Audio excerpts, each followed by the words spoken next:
Right, hello.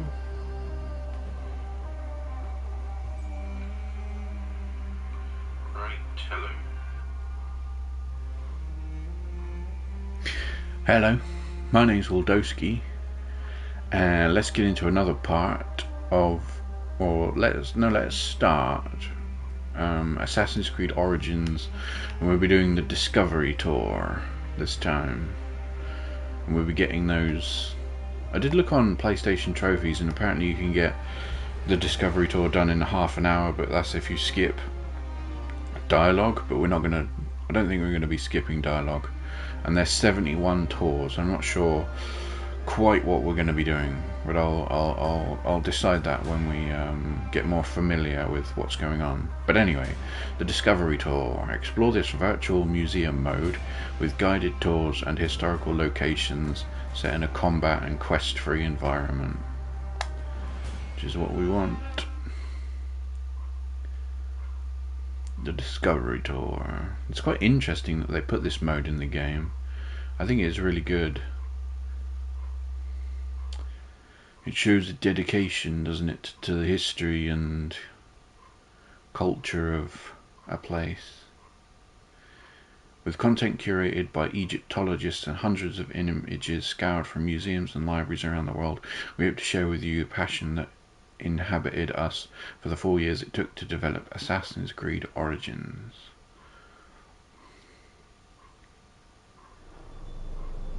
Discovery Tour. Welcome to Discovery Tour. Oh, hello. By Assassin's Creed, Ancient Egypt.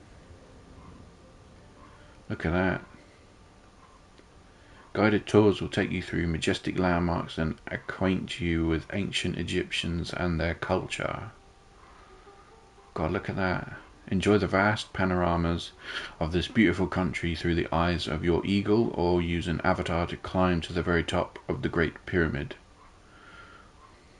Navigate a boat along the banks of the River Nile, or ride a horse across deserts and lush fertile lands.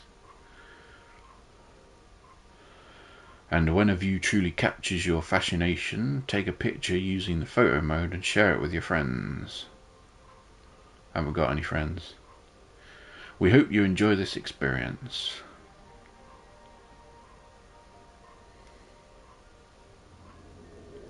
Where are we starting?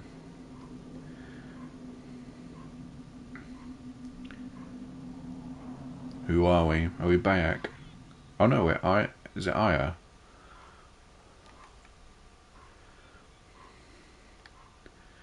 We're Aya. Move your character to start the tour. Using to the start of the tour. Should we take a picture of our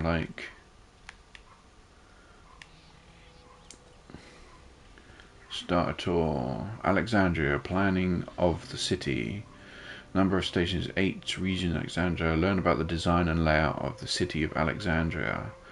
Estimated time 6 minutes. Welcome to Alexandria, planning of the city. Move to the next. Alexander's plan to build his great city began with a verse from Homer's Odyssey. There is, in front of Egypt, in the sea with many swells, an island called Pharos. Guided by these clues, Alexander the Great founded his future city at the western end of the Nile Delta. Battle of Issus between Alexandria and Darius III, 2nd century. Wait, hang on.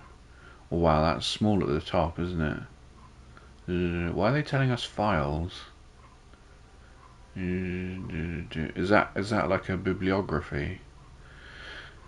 Alexander's plan to build his great city began with a verse from Homer's Odyssey. There is, in front of Egypt, in the sea with many swells, an island called Pharos.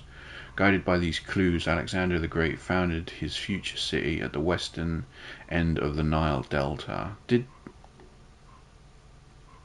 He said that though, didn't he? Close.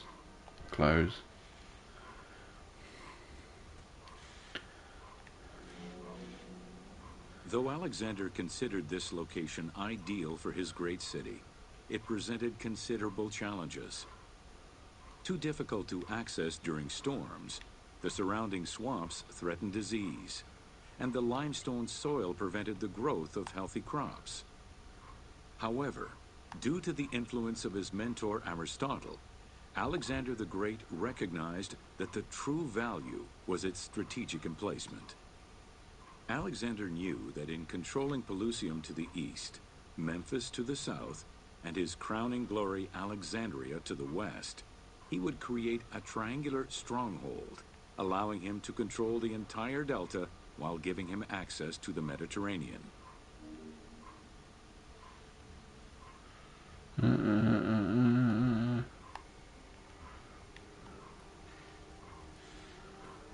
This is interesting.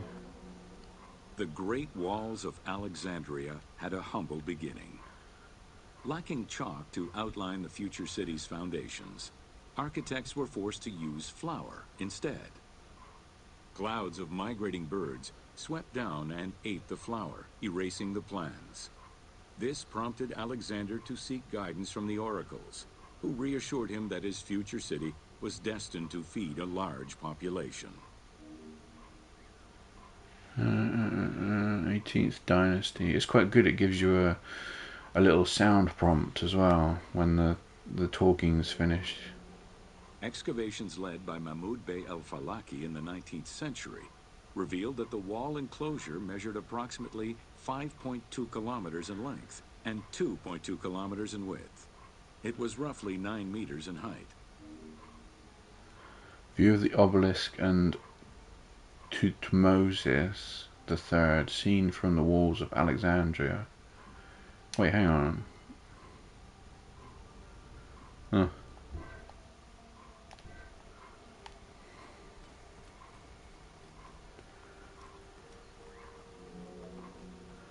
These formidable ancient walls would resist a number of attacks, including fending off the king of Syria in 169 BCE. It wasn't until 295 CE that they eventually fell to Roman Emperor Diocletian, and this only after 8 months of relentless assault.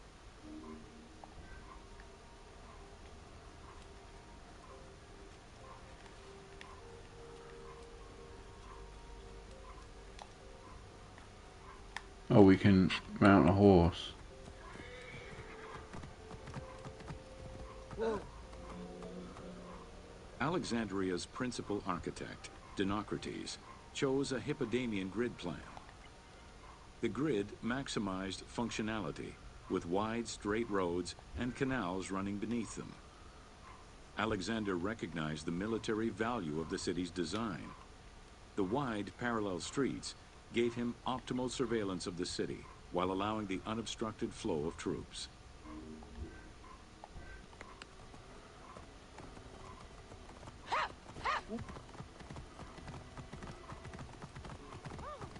Whoa.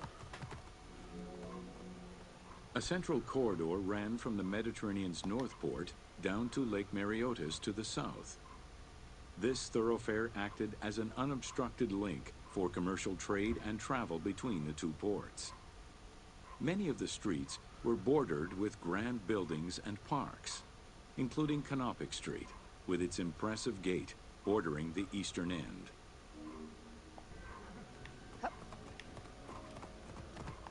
Whoa! Get in!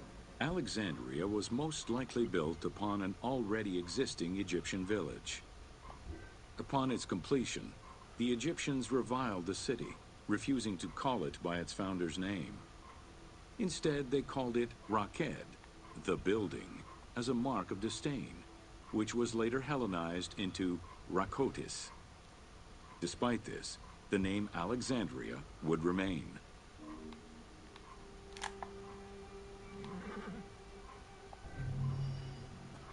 Trophion first visit. Welcome to Discovery Tour by Assassin's Creed. You can now explore ancient Egypt at your own pace or select options to choose a new tour by opening the pause menu. Open the menu.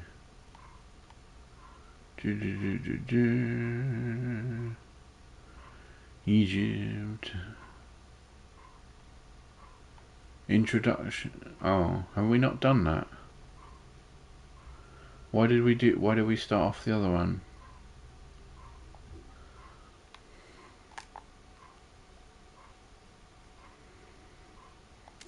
Oh no, wrong one. Damn. Oh no, that's good enough.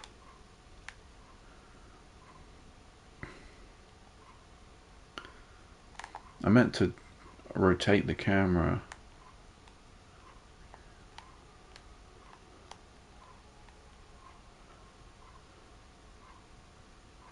Is that better?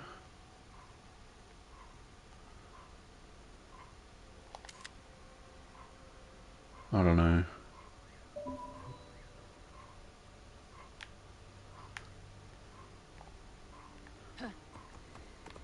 Whoa. Uh,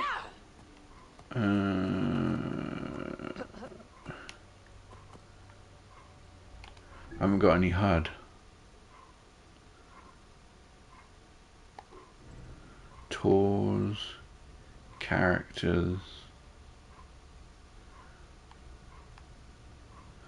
told me. Oh wow, there's loads of characters. An Urdu.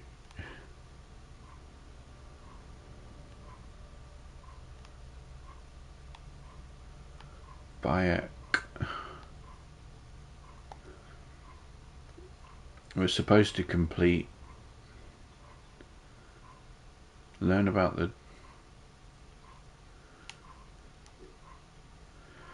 timeline.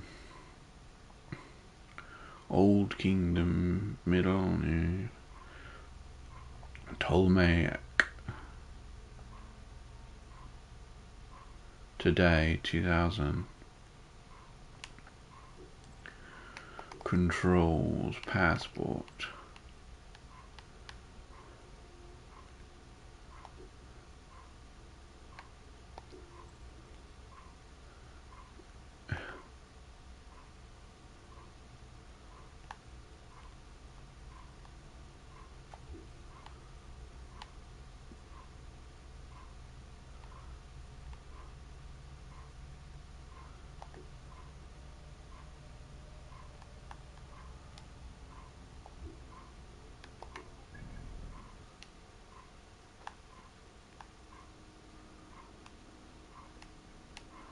Oh look, they're all over. Huh.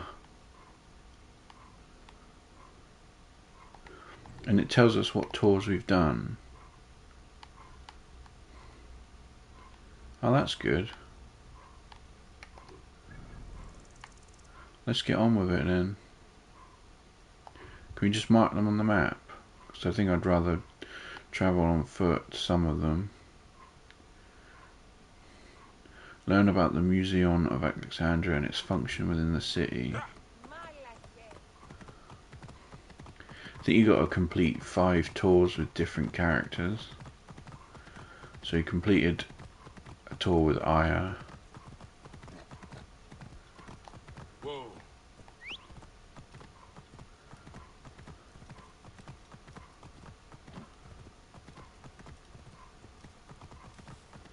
Wonder if it might be better to start from the thing. Whoa.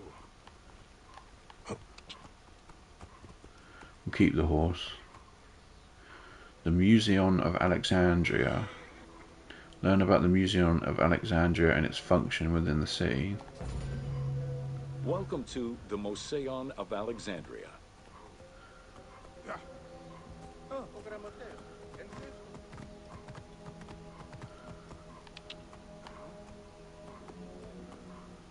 The Museion was a sector of the city commissioned by Ptolemy I to rival Athens' Academy as an institute of intellectual pursuit. Dedicated to the 9 inspiring muses, the Museion became a great center for philosophical and scientific enlightenment. It welcomed scholars from many kingdoms, inviting them to share knowledge in literature, science, and geography.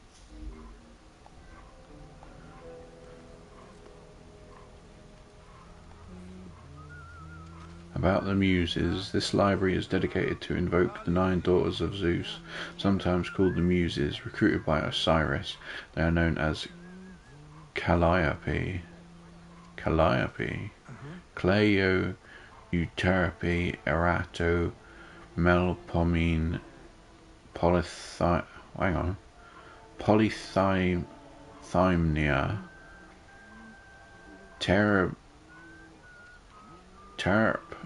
Terpsichore, Ray, Talia, and Urania.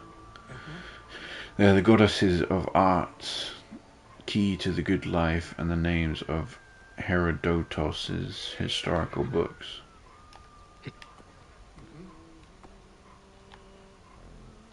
Oh, we can't use our senses here. The Moseon was designed so that its buildings and grounds would accommodate free thinking, debate, and presentation. Meeting spaces and theaters surrounded a main courtyard. Expansive gardens were filled with exotic plants that aided in the study and supply of herbs and medicines. A zoo offered the study of animal behavior and physiology. Also among the Moseon's many star attractions was its astronomical observatory.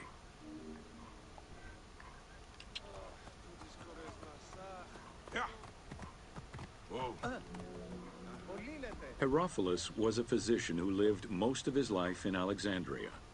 He was able to perform the dissection of human cadavers on a large scale due to the permissiveness of the city in such matters. Among many other discoveries, he learned that the brain was central to the human nervous system. He also extensively mapped the blood system and measured the pulse with the aid of a water clock. It is reported that in his thirst to understand human anatomy, he performed 600 vivisections on live prisoners. Whoa. Whoa.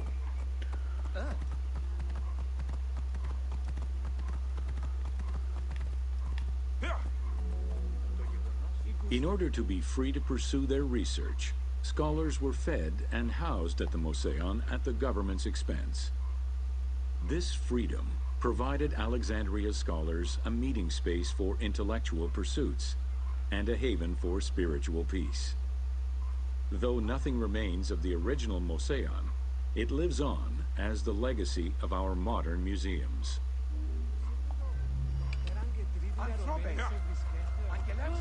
Whoa.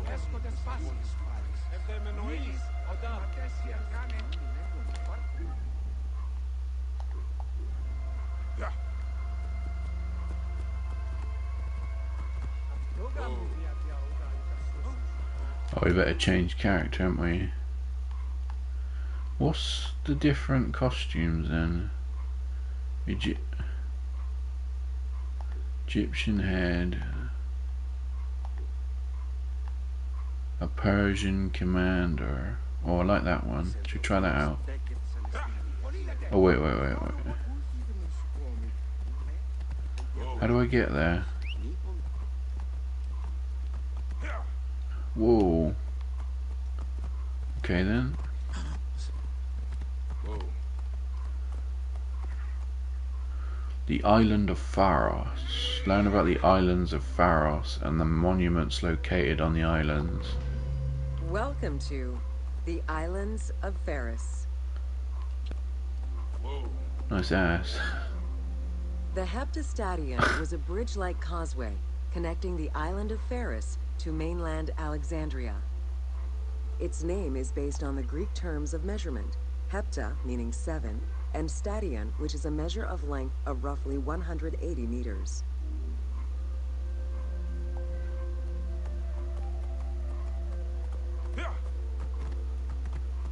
Whoa. Since its construction would separate the Grand Port to the east and the port of Eunostos to the west, it was designed with channels at each end. These openings allowed passage from one port to the other.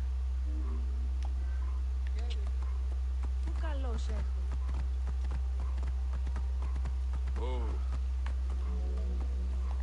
Along with creating separate harbors for the commercial and military shipping, the causeway served as a main aqueduct for the island's inhabitants.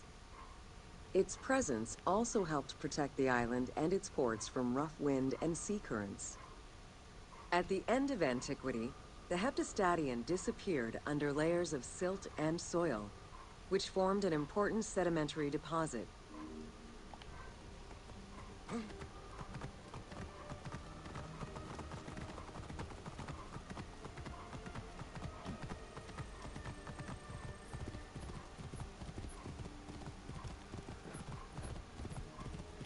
Whoa.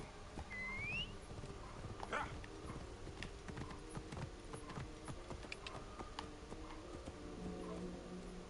While the Serapeum was the most celebrated of the temples in Alexandria, many other temples were built within the city. Most of these structures have been completely erased over time, and there is no way to discern how many existed. However, research of ancient papyri offer tantalizing hints as to the possible location of at least some of the temples. Alexandria and its environs view of the obelisk known as the Needle of Cleopatra and the Tower of the Romans. Whoa. Yeah. Both papyri and coins reveal evidence of many temples built for the gods. Poseidon, the god of the sea, likely had an edifice in his honor west of this island, as well as on the mainland. This temple next to you is dedicated to Isis Pharia, the divine protector of the lighthouse. This location hosted annual celebrations in the month of April, known as the Sacrum Pharia, in connection to the lighthouse. In her incarnation as Isis Fortuna, the goddess carries a rudder and a cornucopia, both symbols of good luck for navigators. Whoa. Whoa.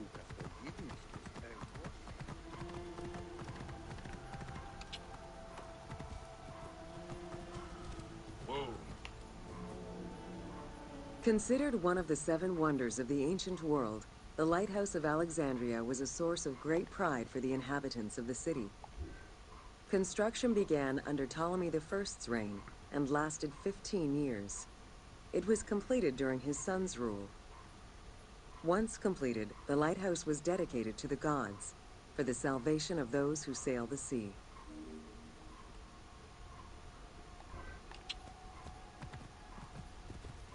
Whoa. Wait, that didn't say Isiodora, did it? Yeah. I don't activate a point again. Considered one of the Isis. 7 wonders of the ancient world, the Lighthouse of Alexandria was a source of great pride for the inhabitants of the city. Construction began under Ptolemy I's reign and lasted 15 years. It was completed during his son's rule. Once completed, the lighthouse was dedicated to the gods for the salvation of those who sail the sea. Whoa. Built on the island of Pharis, the stone structure was 3 tiers set on top of one another in a step formation. The second floor consisted of an octagonal tower, and the top floor was a cylindrical tower topped by a statue. The interior provided space for staff rooms and a ramp which allowed the transport of fuel to the upper floors. Whoa. Essential to safe navigation through the rifts and shallow waters, the Pharis was a functioning lighthouse with a beam reportedly visible 50 kilometers away. It's unclear what kind of fuel was used or how much. Any other details of how the light worked remain a mystery. Whoa. For several centuries, the Pharis was one of the highest monuments ever built by man. It measured roughly 110 meters in height, compared to the Pyramid of Giza, which was around 140 meters tall. Gradually, the structure was eroded by earthquakes and then completely destroyed in 1480 CE, when a fort was built over it. Archaeological excavations on the seabed have uncovered many blocks from the ancient building. Whoa. Yeah.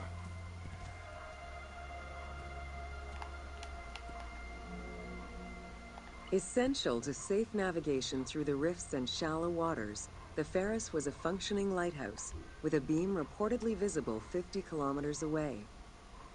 It's unclear what kind of fuel was used or how much. Any other details of how the light worked remain a mystery. It's weird that, isn't it? They don't know. Whoa. Yeah. Weird. They don't know how it was made and stuff.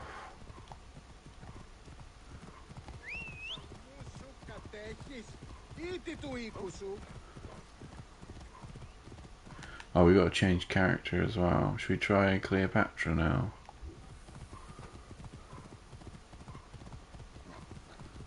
Wait, can we kill guards?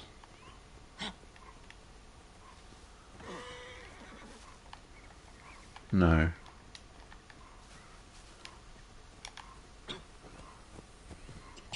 Whoa.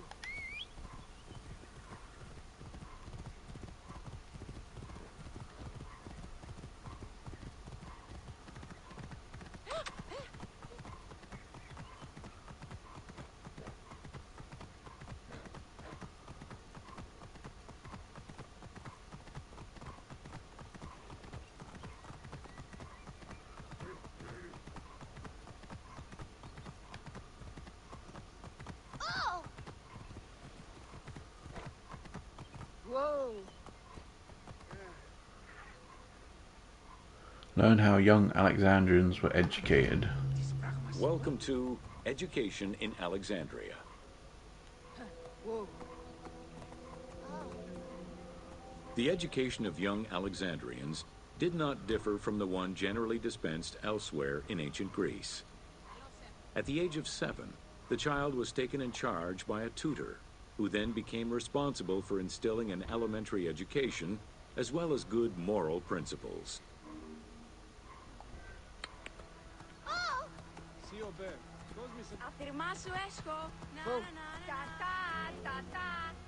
Teaching was generally done outside, in the open air. In the gymnasium, students were taught not only sports, but also topics such as rhetoric, philosophy, music, and poetry. All things deemed essential to one's education at the time. Whoa. Here, both girls and boys are shown attending a class given by one of the rhetoricians of the era. The team made the choice to show both genders attending class within the context of the game world. Even though it is historically inaccurate, the team felt it was not necessary to prioritize historical sexism over inclusive gameplay. Wait, hang on, what? Hereby, the team made the choice to show both genders attending. Even though it's historically inaccurate, the team felt it's not necessary to... Alright.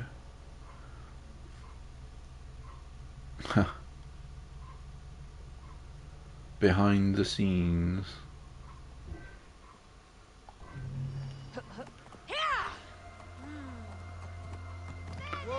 Tour complete.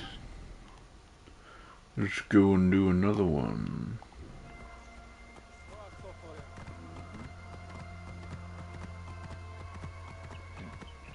Oh yeah, we have to change character again. William Miles. How many did we try? Ptolemy. Let's try William Miles. Modern day mentor, father of Desmond. Oh wow, he looks quite out of place, doesn't he?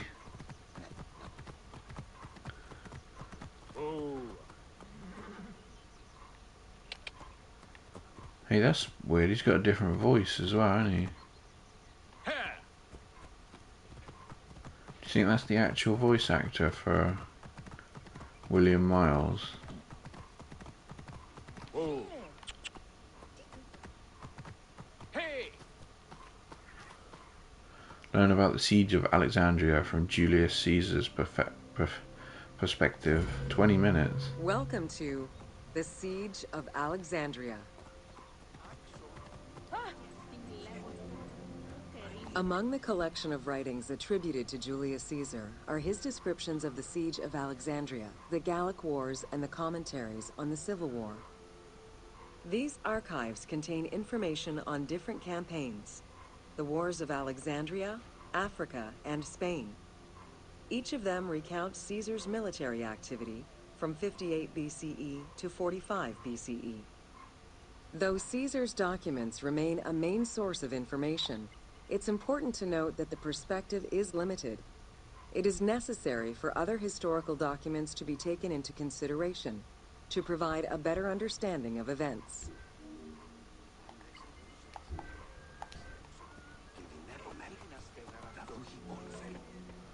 The Siege of Alexandria closely relays the events of the Civil War that led up to the event and describes how Caesar was besieged in the palace of the Ptolemies. Other ancient authors have left equally valuable and sometimes contradictory information.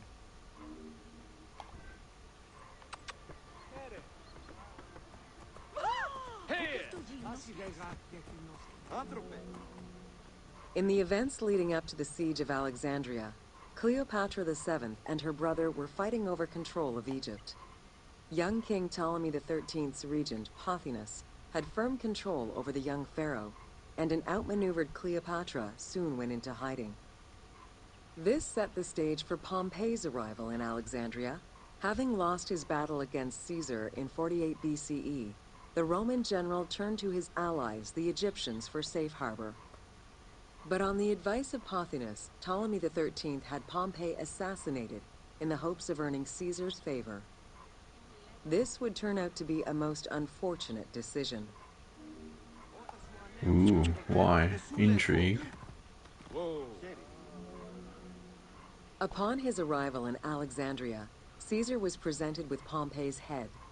The sight of a Roman murdered by Egyptians did not sit well with him. Caesar made his displeasure clear, ordering the return of Cleopatra, and for the siblings to resolve their differences and resume their co-rule of Egypt, as per the will of their father. Neither Pothinus nor Ptolemy XIII wished to accede to this demand. While doing his best to aggravate Caesar, Pothinus secretly plotted against the Roman ruler and sent word for Egyptian general Achillas to bring his 20,000 men to fight on his behalf. While Pothinus plotted against Caesar, Cleopatra made a bold move.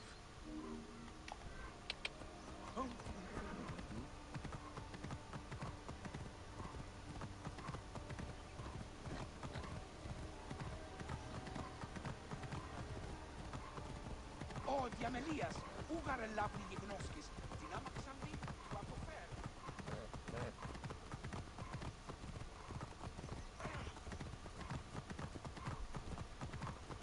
Mamaksa el lapnis kakisteo. Oh. Hey!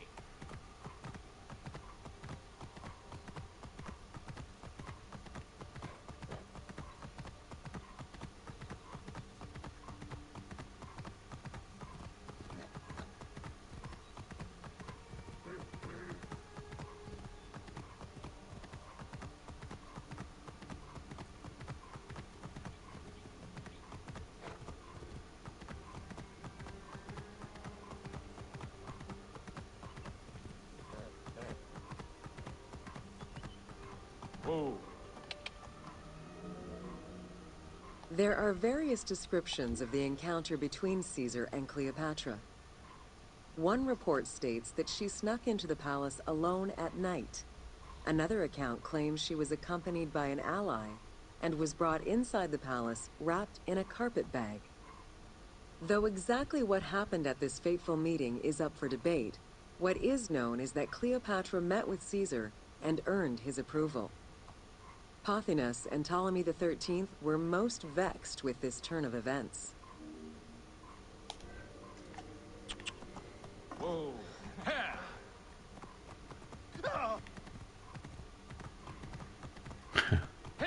I am most displeased with this turn of events.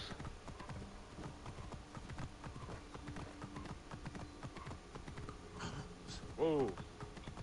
Hey! Can I go in there with a horse? I don't think I can go in there. Oh yes, I can. Just need to drive better. With Cleopatra finally present, Caesar chose to act as mediator between the siblings in the hopes of a peaceful resolution. It did not take long for things to sour. During a banquet given to celebrate the reconciliation, there was an assassination attempt on Caesar. It was the Roman leader's own barber who thwarted the attack. Once it was revealed that the king's regent, Pothinus, had ordered the attack, Caesar had him executed. He then placed the young king under guard.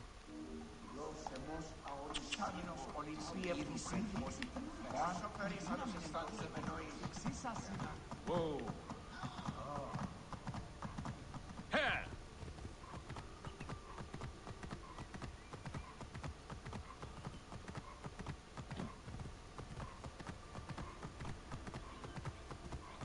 Oh. Whoa. Caught within the palace with roughly 4,000 troops, and with the knowledge that the arrival of enemy forces was imminent, Caesar sent for help from Syria, Rhodes, and Cilicia. He ordered his men to dig a ditch around the palace and build a wall leading to the harbor. This would ensure Caesar's access to the sea. When Egyptian General Achillas arrived in the city with 20,000 men, the battle for Alexandria began.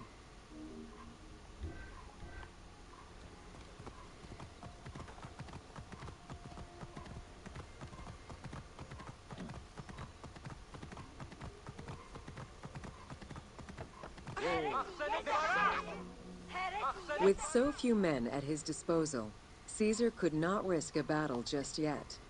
He sent ambassadors to Achillas in the name of Ptolemy to propose a truce. Knowing that the orders did not come from the young king, and angered by the pharaoh's imprisonment, Achillas had the messengers assassinated. With Caesar confined within the palace, Achillas positioned his troops around the city. Skirmishes broke out throughout the streets of Alexandria and went on for several days and nights. Though they were outnumbered, Caesar's men were able to hold the enemy back. This prompted Achilles' next move: capture the Roman fleet stationed in the harbor.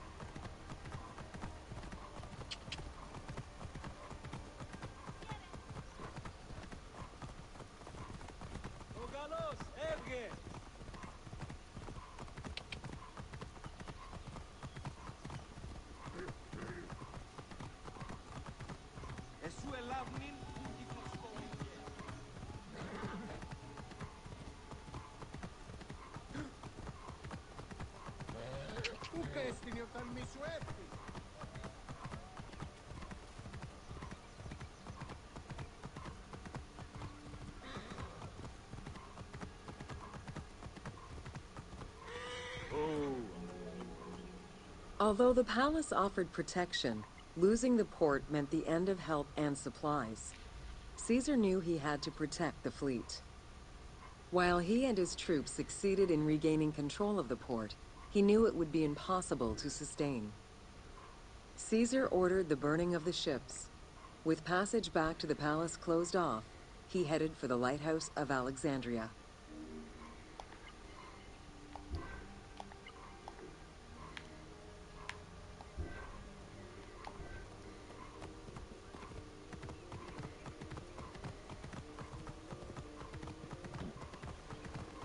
Whoa. Fighting their way through the Egyptian troops, Caesar and his men eventually reached Pharis Island. There, they took refuge within the lighthouse. With easy access to the open sea, Caesar was able to send messages to his allies requesting reinforcements and more supplies. The island fort also allowed him to control access to the harbor by relying on the chains used by the Egyptians to control ship traffic to and from Alexandria's docks. Whoa. The exact chronology of events during the war in Alexandria remain imprecise. Conflicting accounts raise questions as to when, and even if, the Great Library of Alexandria was burned down at all. One account states that during the fighting, docks and warehouses were burned, and this was the fire that spread to the library. In another account, when Achilles cut off the harbor, Caesar had to leave the safety of the palace to defend his ships. As the enemies battled across the port, their arsenals set ships ablaze, and this destruction spread to the library.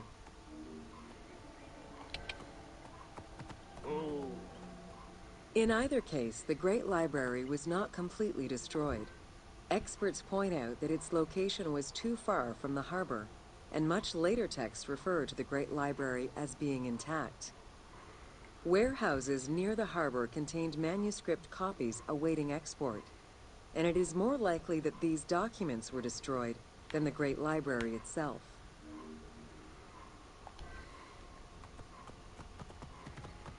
It moved itself.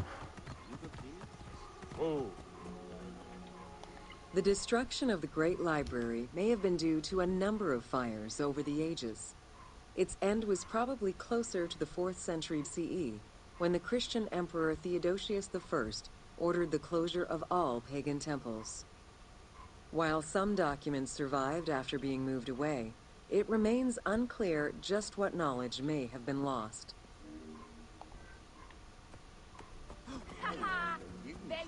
Where there are accounts of Achilles being in control of the battle against Caesar, it appears that instead Cleopatra's sister, siding with her brother, had him killed and put her ally Ganymedes in his place.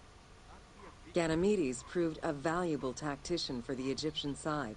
It was his idea to cut Caesar's access to the harbor, thus trapping Caesar at the palace.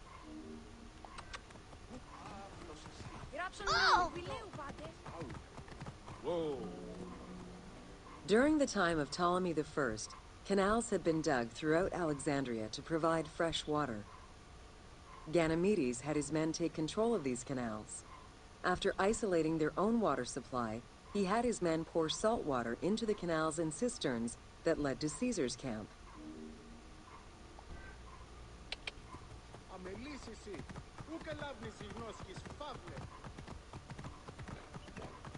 I think we missed some pictures, didn't we, from one of the earlier tours? So we might go back. Panic erupted in Caesar's men. They wouldn't last long without fresh water. Recognizing that the porous limestone could help them, Caesar and his men dug wells to restore their water supply. Days later, the 37th Legion, comprised of Pompey's soldiers, arrived by ship. Unable to come ashore due to the winds, Caesar risked going out to meet them on the peninsula, Cape Chersonese. When the enemy learned Caesar's location, they rushed to intercept. Despite an obvious advantage for the Alexandrians, Caesar, with a Rhodian ship full of skillful sailors, emerged victorious. We see that picture again. Panic erupted in Caesar's men. They wouldn't last long without fresh water. Recognizing that the porous limestone could help them, Caesar and his men dug wells to restore their water supply. Days later, the 37th Legion, comprised of Pompey's soldiers, arrived by ship. Unable to come ashore due to the winds, Caesar risked going out to meet them on the peninsula, Cape Chersonese. When the enemy learned Caesar's location, they rushed to intercept. Despite an obvious advantage for the Alexandrians, Caesar, with a Rhodian ship full of skillful sailors, emerged victorious. With help from the Allied ships, Caesar's victory enabled him to push the Egyptians back and secure the lighthouse. Gaining control of Pharos Island sent the Alexandrians into the sea and swimming back to the city. However, Caesar's fortification of the island didn't last long. The enemy regrouped and were set to storm the island. Panic-stricken, in spite of Caesar's encouragement, many of his men then fled their posts, either by ship or jumping into the sea.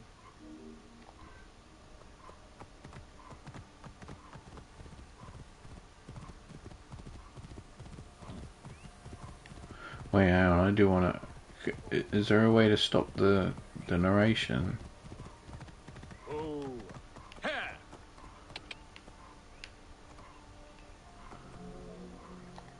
With help from the Allied ships, Caesar's victory enabled him to push the Egyptians back and secure the lighthouse.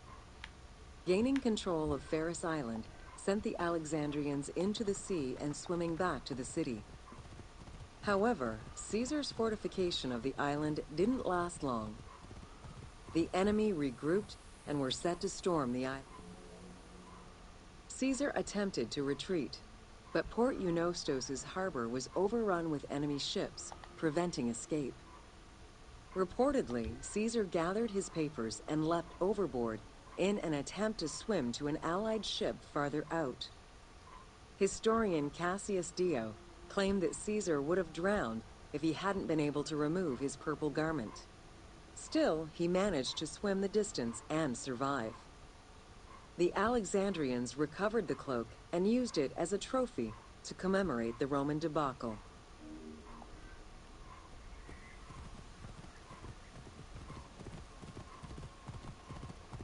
Oh.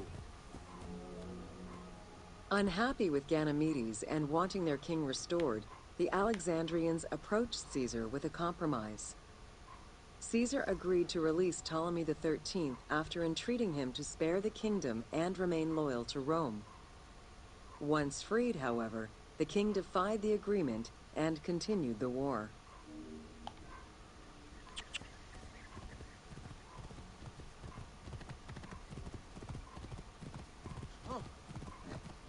Whoa. Hey! By this time, a faithful ally of Caesar's, Mithridates, arrived in Egypt, clashing with Ptolemy's troops at Pelusium.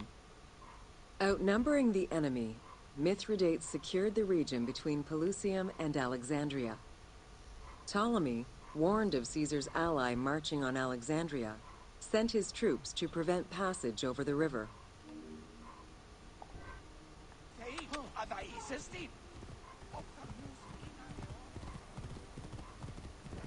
Oh. Mithridates warned Caesar in time, and the two groups confronted the armies of Ptolemy in the Delta. In the Battle of the Nile, the Romans gained the upper hand, sending the Egyptians fleeing. In the tumult and panic, King Ptolemy XIII drowned in the Nile.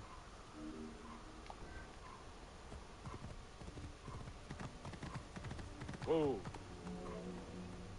After the siege ended, Cleopatra VII married her younger brother, Ptolemy XIV, enabling her to reign over Egypt until 30 BCE.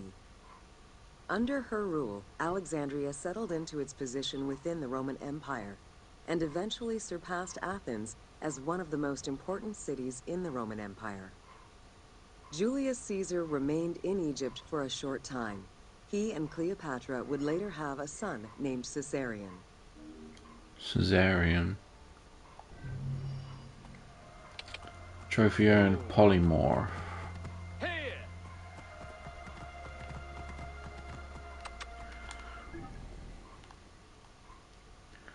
What was the one?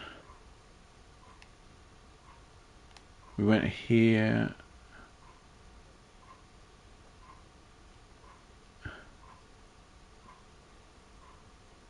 I think it was here, wasn't it?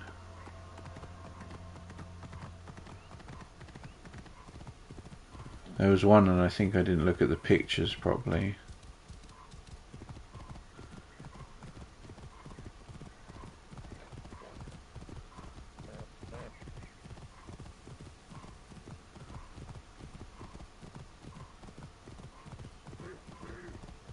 Παύλε, αμελή άνθρωπε, πού κοραντίνασε.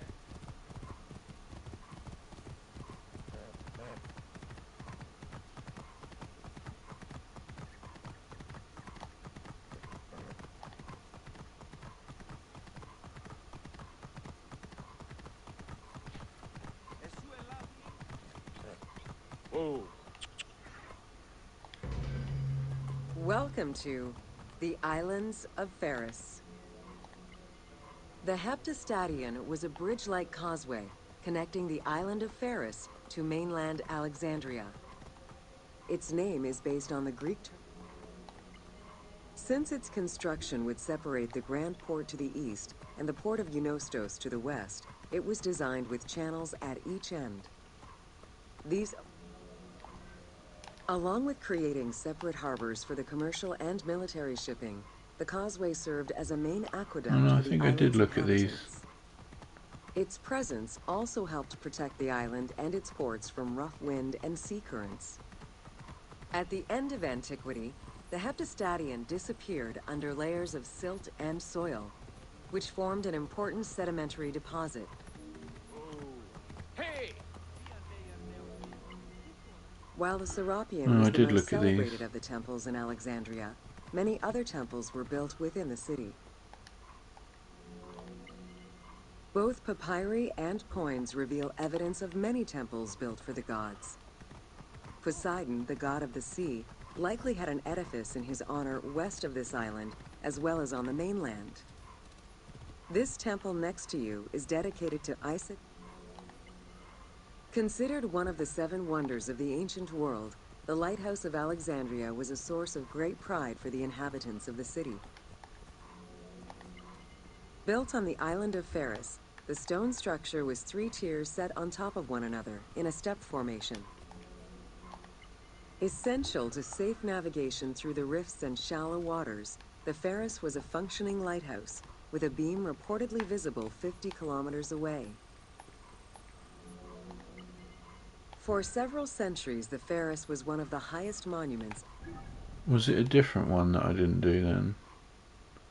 What's that? Just do that one quick and then I It think I've... measured roughly 110 meters in height, compared to the Pyramid of Giza, which was around 140 meters tall. Gradually, the structure was eroded by earthquakes and then completely destroyed in 1480 CE, when a fort was built over it. Archaeological excavations on the seabed have uncovered many blocks from the ancient building.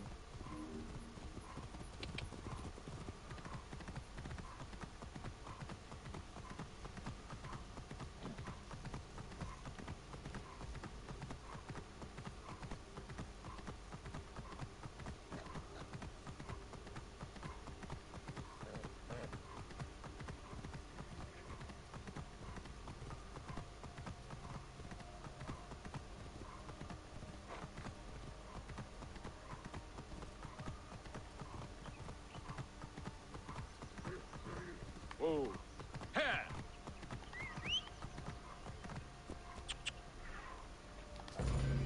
Welcome to the Mouseion of Alexandria.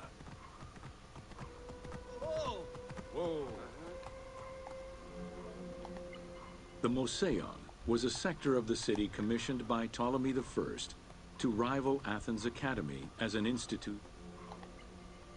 The Mouseion was designed so that its buildings and grounds would accommodate free thinking, debate, and presentation. Herophilus was a physician who lived most of his life in Alexandria. He was able to perform the dissection of human cadavers on a large scale due to the permissive.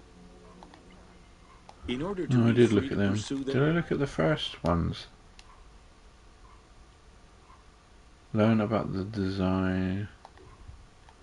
Let's fast travel there.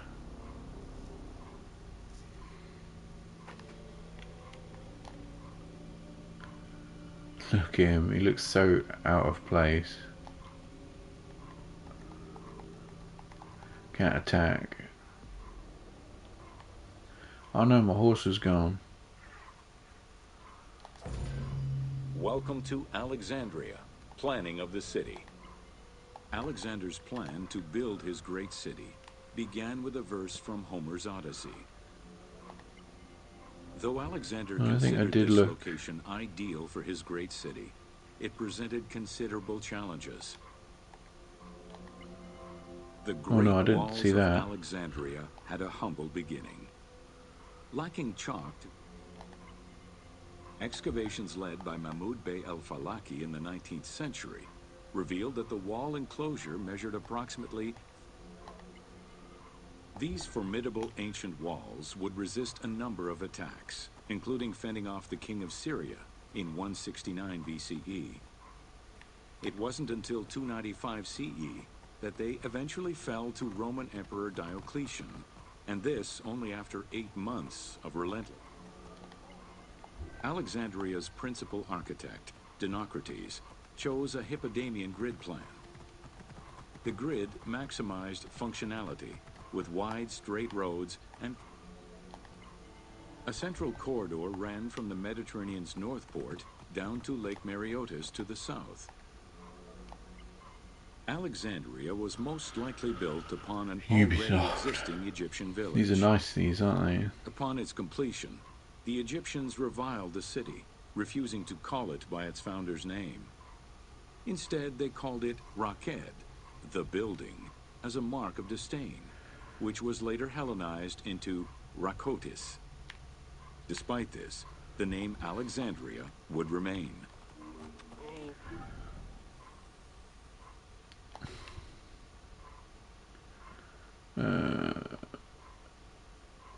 Yeah.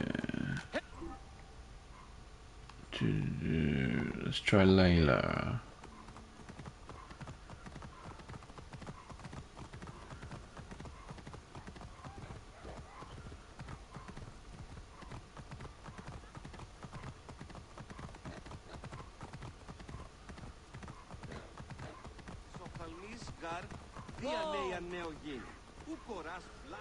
Learn about the Serapeion of Alexandria and its function within the city. Welcome to the Serapeon of Alexandria. Whoa! In a city of numerous magnificent attractions, the Serapeon was considered to be the most beautiful temple of Alexandria. Wow.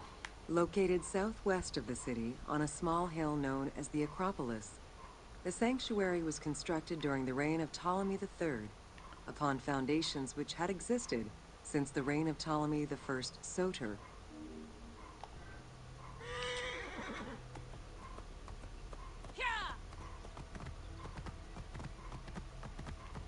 Whoa!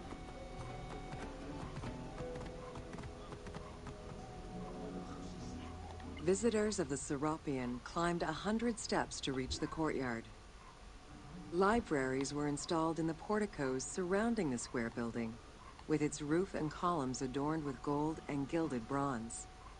Pharaohs were generous to the temple, as were several Roman emperors after Egypt's conquest. An inner temple housed the statue of Serapis, dedicated to healing the sick.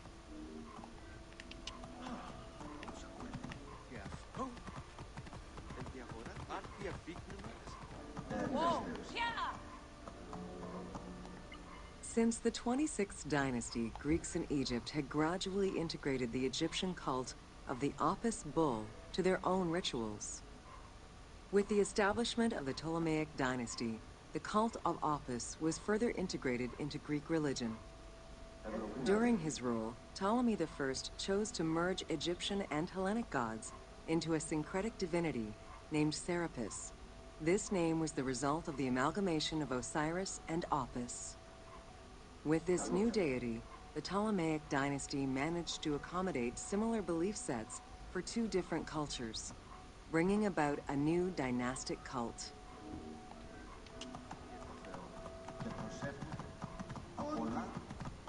Whoa!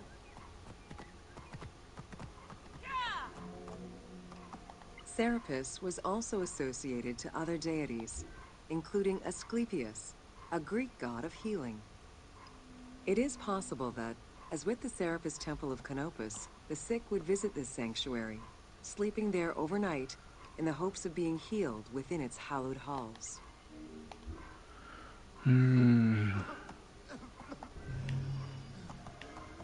Oh, the Serapeion of Alexandria. Whoa!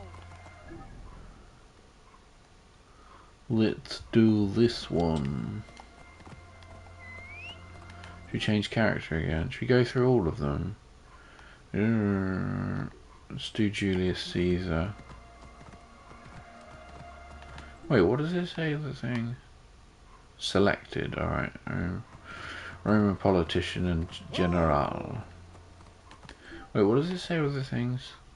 Medjai, husband of Aya to Alexandria, trained as a Medjai, wife to Bayek of Siwa, descendant of Alexander the Great's general Ptolemy the First, Sopter, queen of Egypt, modern-day mentor, father of Desmond Miles, technical engineer, former employee of Abstergo Industries, brother, husband of Cleopatra the Seventh, Philopator, pharaoh of Egypt, Khemu, son of Aya and Bayek, Egyptian daughter to Hotofres and Kenut, Egyptian nomadic merchant, Reda, daughter of Menehet, an old friend of Bayek, one of the famed actors of ancient Egypt in costume, wearing clothing typical of the common Egyptian folk of the era.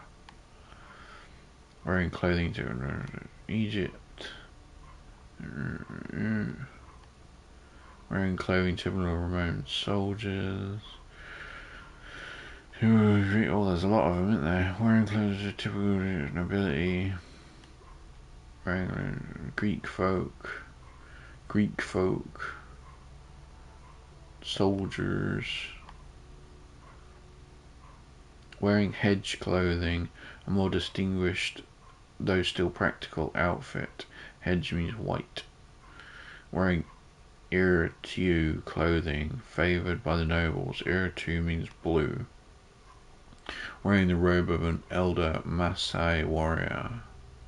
Purple is the colour of leaders feared by their enemies.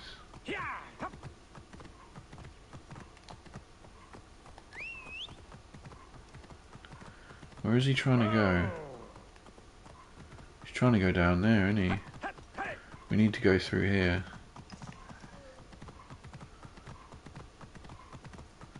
How do I get out of this place? This is a good run, couldn't I? We're gonna lose our horse though. Oh Christ. Alright, we're invincible. I mean, I guess we would be.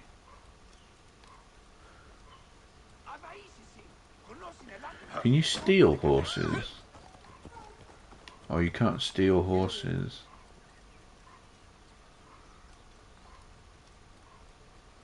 That might be a problem. We need a horse, really. Don't we?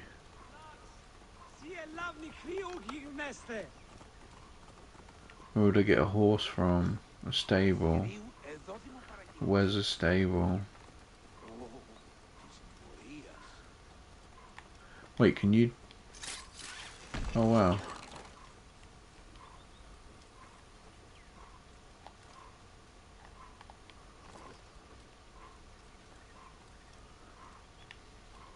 It's like Batman, innit? Arkham. You can fall from any height. Ah, I should have kept the horse, shouldn't I? Hey, wait, what's that? Oh no, it's a horse coming down the road.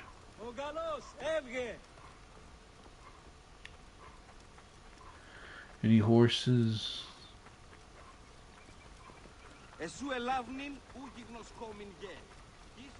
Ah, horses.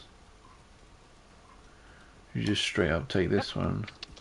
Well, the other one's got a saddle, ain't he?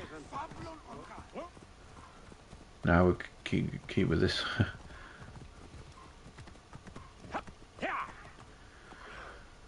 Oh, I gotta put my leg down. Ow. Alexandria, commercial hub. Learn about the major economical role of Alexandria during ancient times. Welcome to Alexandria. The ports of Alexandria were a major commercial hub, effectively connecting Egypt with the Mediterranean regions and beyond. A tremendous amount of materials and goods flowed through the city on a daily basis. The large port market was called the Emporion. It was there that merchandise was traded by the ship owners, called Nakliros. I missed the intro, didn't I? Well, I think she only just says what it is. I I moved forward too quick, didn't I? Oops. Awkward.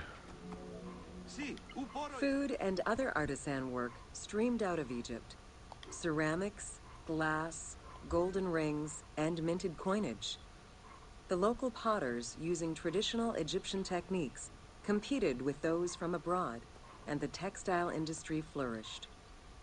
What Egypt did not produce itself was acquired through trade, using local resources such as wheat and papyrus. Most sought after was pine wood from Syria, iron and marble from the Greek islands, gold from Spain, and exotic fruits from Europe. All this commercial activity contributed to the already decadent wealth of the city.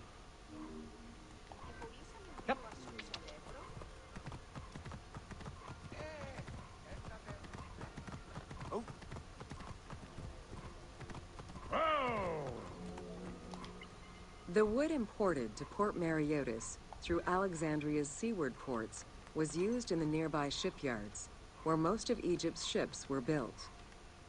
Employing tens of thousands of shipbuilders, the shipyards contributed to establishing the Egyptian fleet as one of the mightiest of the era. Any wood not used in shipbuilding was further disseminated through Egypt for various purposes. He's soaring through that quite quick, isn't he?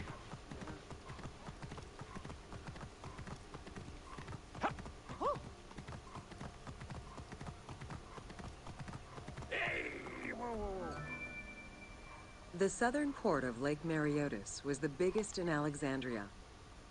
Save for a branch angling westward, the lake's size in the Ptolemaic era was roughly 40 to 50 kilometers from north to south. Its waters were maintained by a steady runoff from the Nile. In addition to the lake, a man-made canal was created to assist in the transfer of goods from the city to the port using barges, though it is not represented in the game due to its size. Huh.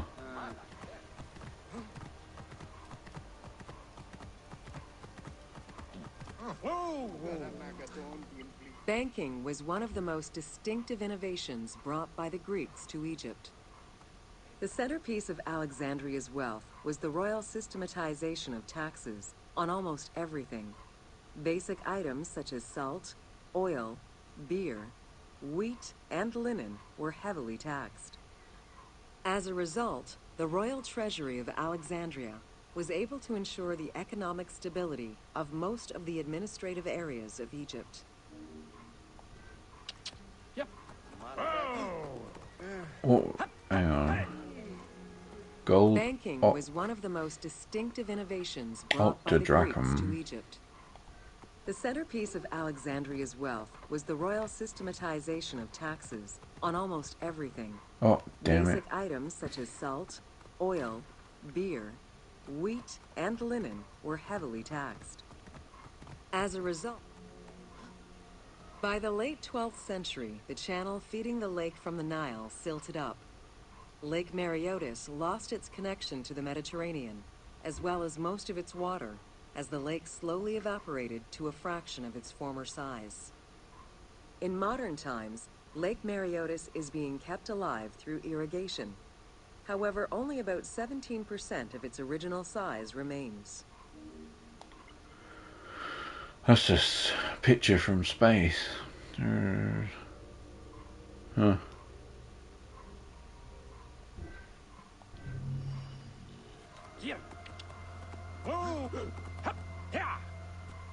Oh, he gets caught on the edge there.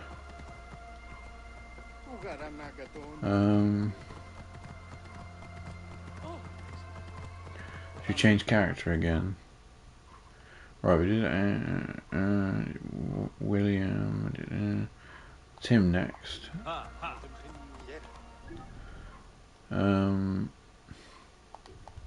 Yalla.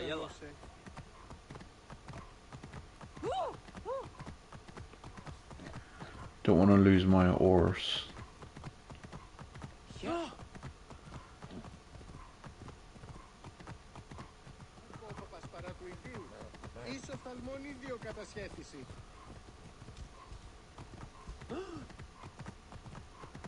How do I get up there?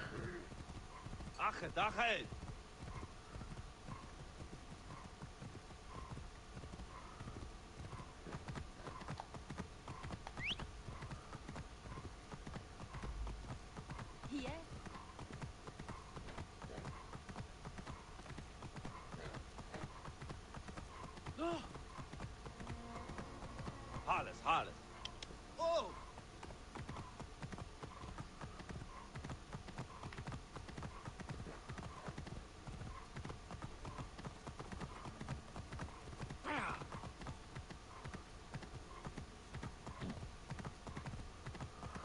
There must be a way up with my horse.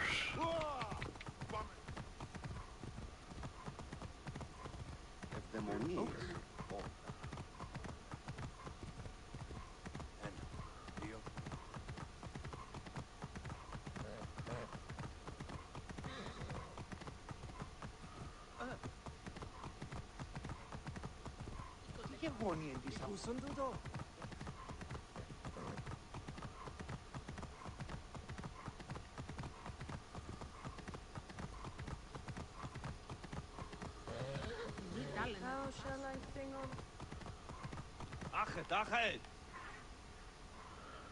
Learn about the Paneion of Alexandria. Welcome to the Paneion. The Paneion was a temple built in honor of the god Pan, divinity of nature.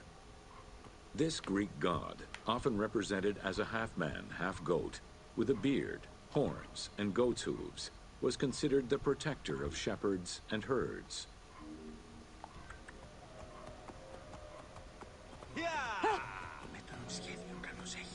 Pan's attribute was his namesake musical instrument, the pan flute. His temples were usually located in caves and on high mountains, and were frequented by shepherds.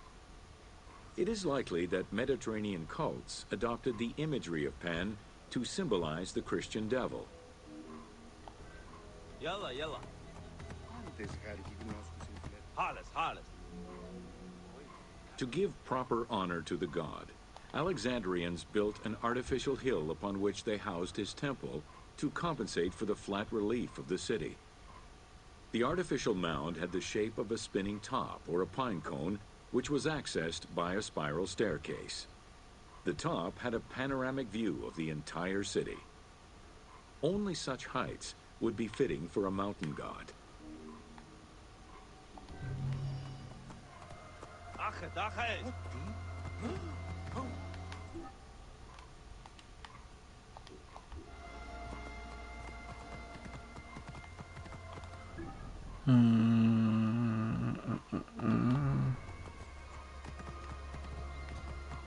Light bringing fever back. Oh!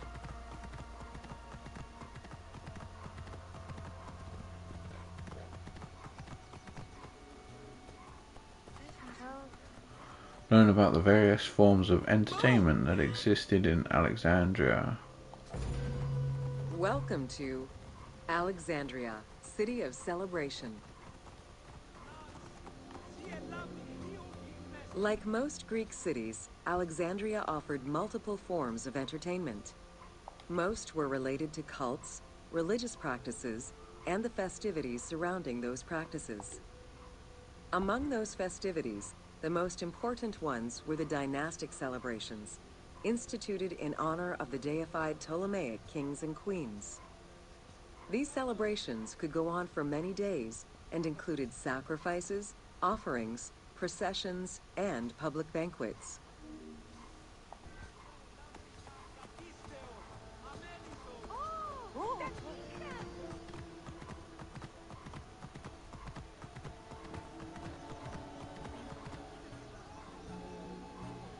Games and competitions were organized whenever possible in locations such as the stadium, the hippodrome, and the gymnasium. The residents of Alexandria favored such events where athletes, poets, and musicians from Egypt and other cities of the Greek world competed.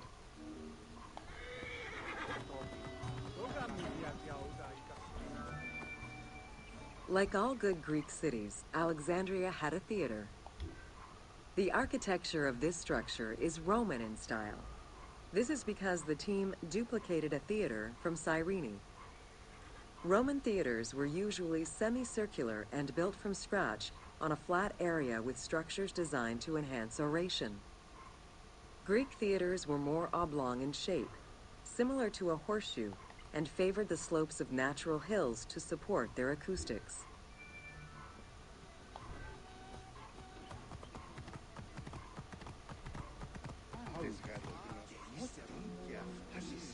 At the theater, one could witness the plays of contemporary comic and tragic authors.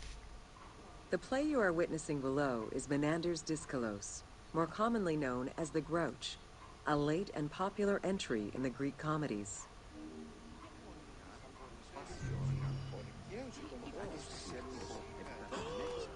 What was the one that we missed?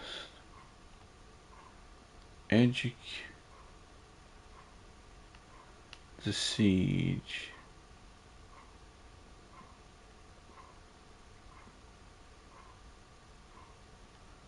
Serapeon.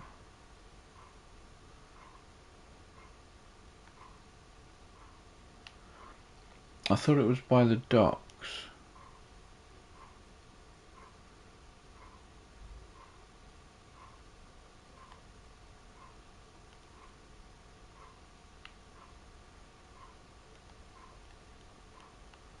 Was it this one?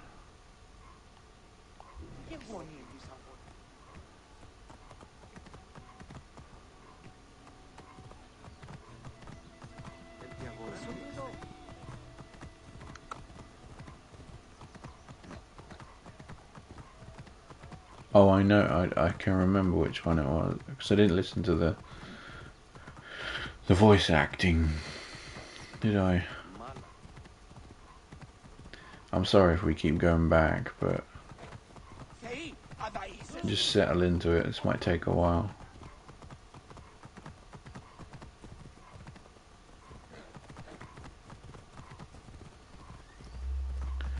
This whole thingy-mabobber. It was here, wasn't it? Welcome to Alexandria, a commercial hub. Yeah, it was, because then we went for... Okay. Right. Characters. Let's try a different character. We got Camus. Shadia of Euhemeria.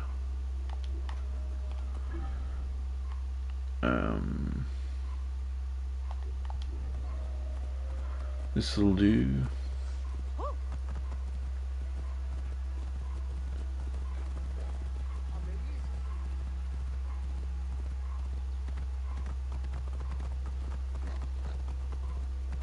Wait, can you whistle for a horse? Wait, hang on.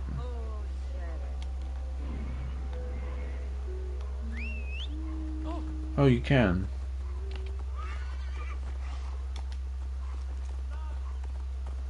Ah, okay then. And you can use what does Senu do? Wait, if you wait, do the children do?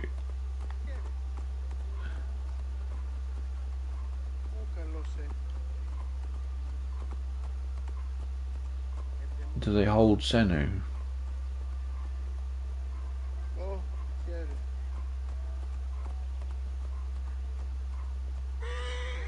How long should we give it?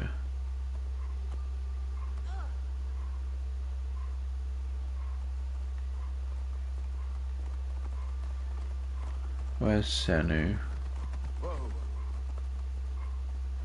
Would have appeared by now, wouldn't he? What about if we stand? Oh, I'm stuck.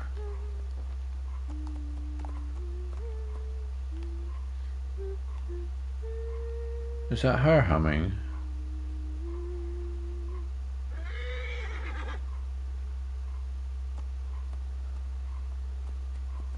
What's my fucking horse? Why is... Come back. She's not going to hold Senu, is she? άμαξαν δει, του αποφέρει. I don't know how long to wait.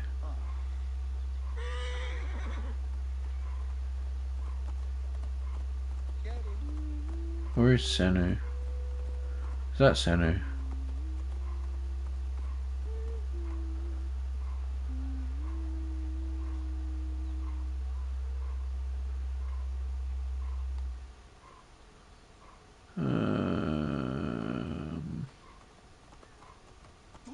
No, she's not going to do it, is she?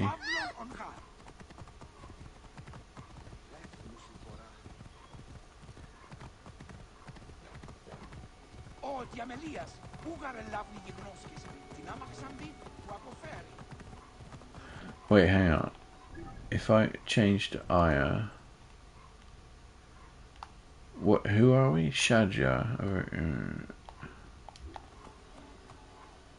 How long does it take?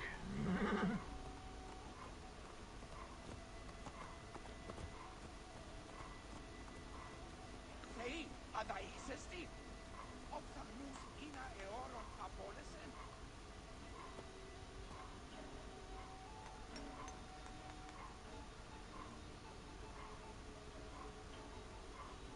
Τούτον ελάβνη ούκεστη, φαύλων ορχά.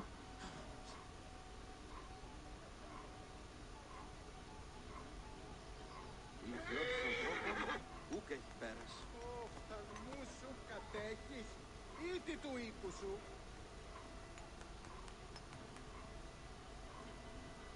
I thought she holds Senu on the horse. Did that Αδαΐσεστη, γνώσιν ελάβνη, ουδε πόποτε κατέχεις. the horse just dematerialized in it?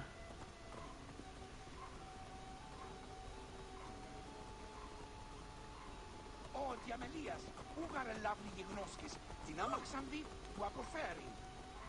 Oh yeah, see, it doesn't take that long.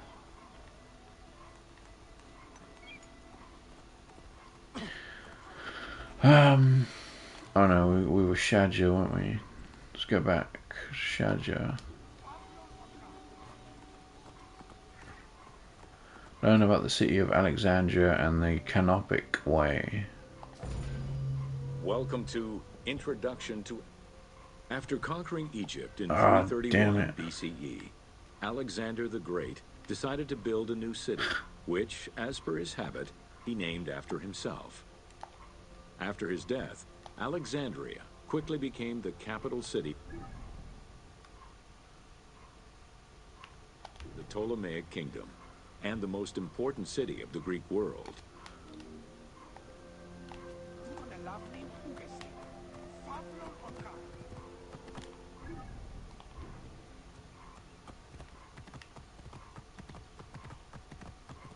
Or is this one close? Arr. I gotta watch that then. Διαμελίας, ούγαρε λάβνη γιγνώσκης, την άμαξαν δει, του αποφέρει. Κερίν, Gotta activate him. Wait, sorry if I keep doing this. This will end your current tour. Welcome to the Siege of Alexandria.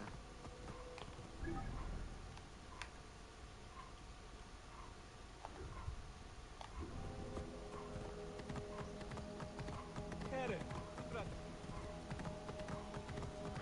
Silver, that means it started.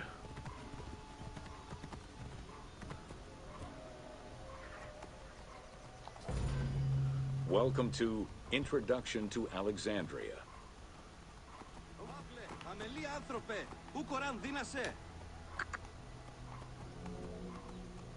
After conquering Egypt in 331 BCE, Alexander the Great decided to build a new city, which, as per his habit, he named after himself. After his death, Alexandria quickly became the capital city of the Ptolemaic Kingdom and the most important city of the Greek world. Εσού ελάβνην ου γιγνωσκόμην γε. Γης βέλτιστος. Το θηρίον εμένυνσε. Είτε. The city was built between the Mediterranean Sea and Lake Mareotis. which resulted in Alexandria becoming a crucial cultural hub and trading center. Sì. Lexiti Idioti! Elavni nugi gnostis! Sumptuous buildings could be seen wherever one turned their gaze. The royal palaces, the many temples, the gymnasium, lush public gardens, and large avenues.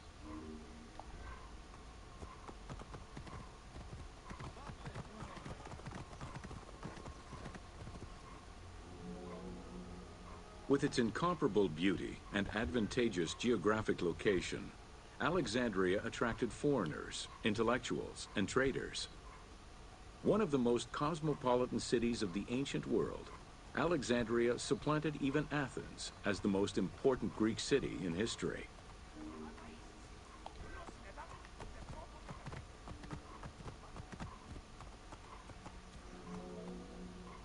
Egyptian obelisks were highly prized by Roman architects. While Roman design previously favored the use of a single monument, Egyptian obelisks tended to come in pairs and were generally located at the entrance of temples. Several ancient Egyptian obelisks are still in existence today, though many are spread out across the world in locations such as Paris, Rome, New York, and London. All of this shows that Alexandria was significantly influenced by the rich past of Egypt.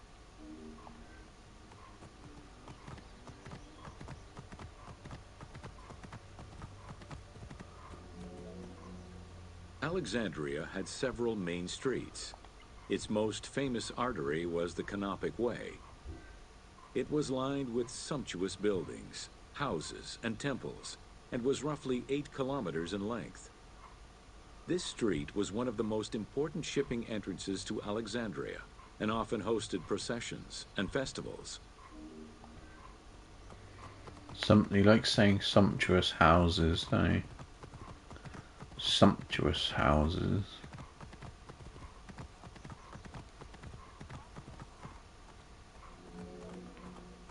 The width of the street, 30 meters, was abnormally large even by Greek standards.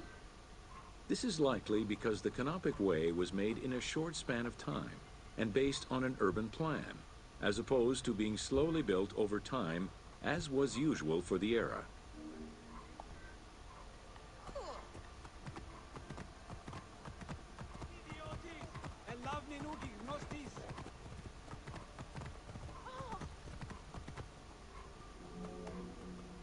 The Canopic Way originated in the western cemeteries, skirted the gymnasium, and then exited the city to head east through massive doorways towards Canopus. This structure was known as the Canopic Door.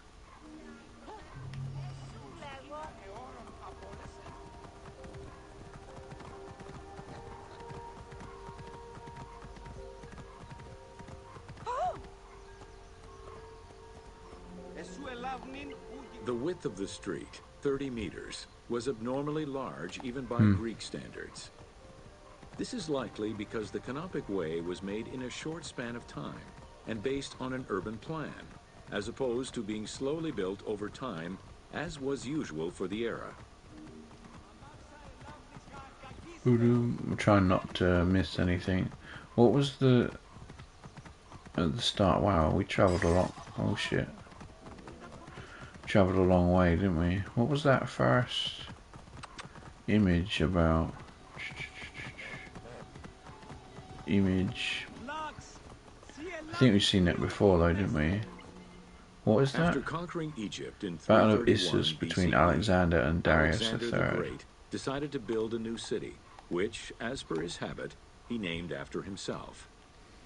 After his death, Let's do this one Alexandria quickly became and change character. Red. Oh, I thought we were. Oh no, we were Camus last time. the capital city of the Ptolemaic kingdom and the most important city of the Greek world.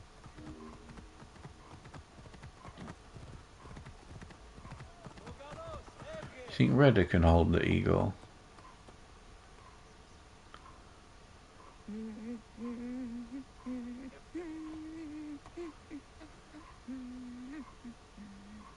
Because he's got like an arm band. Παύλε, αμελή άνθρωπε, πού κοράν δίνασε.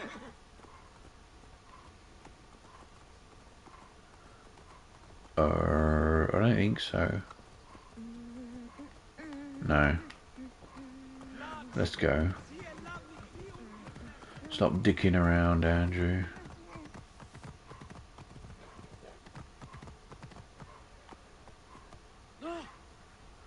Discover the history of the greatest library in antiquity and learn about the great minds of the ancient... Wait, did I read? Oh, darn. I must have read it. Why am I so forgetful and want to repeat things today? I don't know. You must have read it. Oh, we're on that tour. Ah, Christ. Let's go to this one then and end it.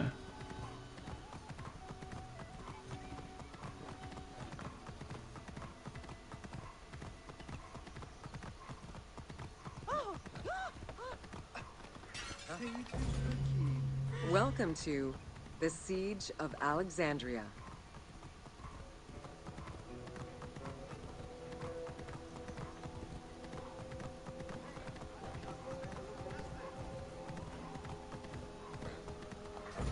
Welcome to Introduction to Alexandria.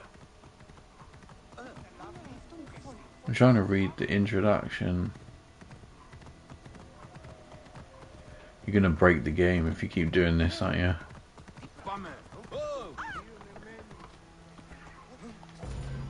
Welcome to the Siege of Alexandria. I think I must have read it. I don't know. I don't know.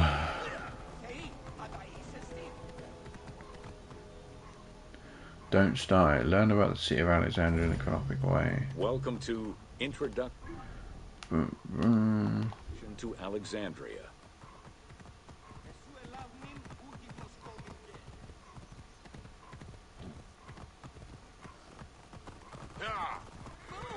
Just taking care not to miss anything.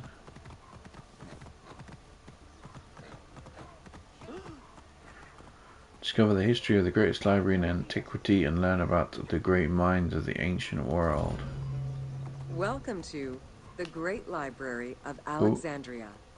Don't move. Near the district of royal palaces and within the Moseon was the most famous library of all antiquity. The Library of Alexandria was built to house all of human knowledge.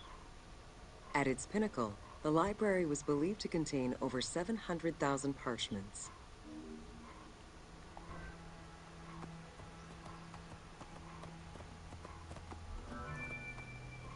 Throughout the centuries, fires and wars between Christianity and paganism destroyed the library, leaving nothing behind.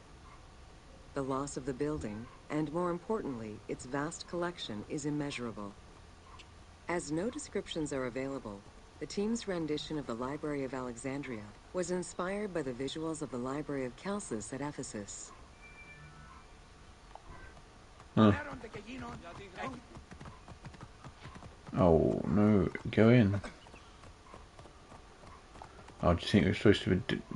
Let's go on foot.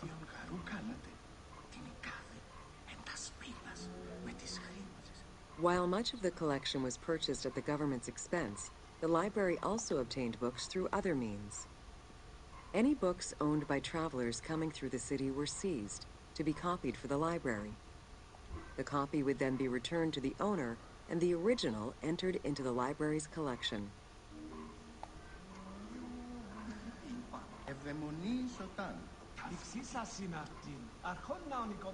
That's as fast as we can go.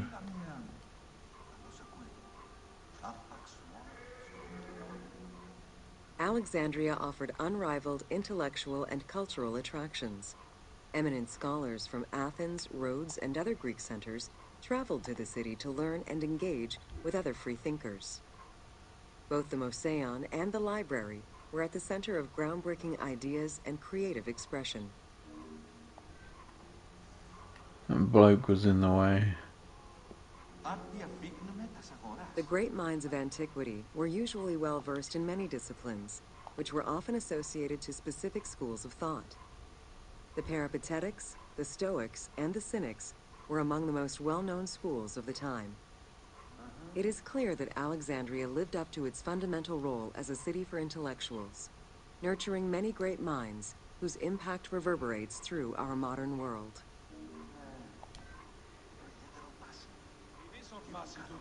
Cynics.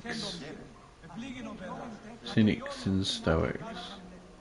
Hypatia of Alexandria was a Greek mathematician, philosopher, astronomer, and inventor. Though born in Greece, she eventually migrated to Alexandria, like many great minds of the time.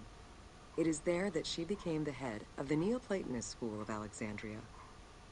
From most accounts, she was highly respected by her fellow Alexandrians, both as a teacher and a philosopher. With her death, the age of great ancient scientific discoveries came to an end.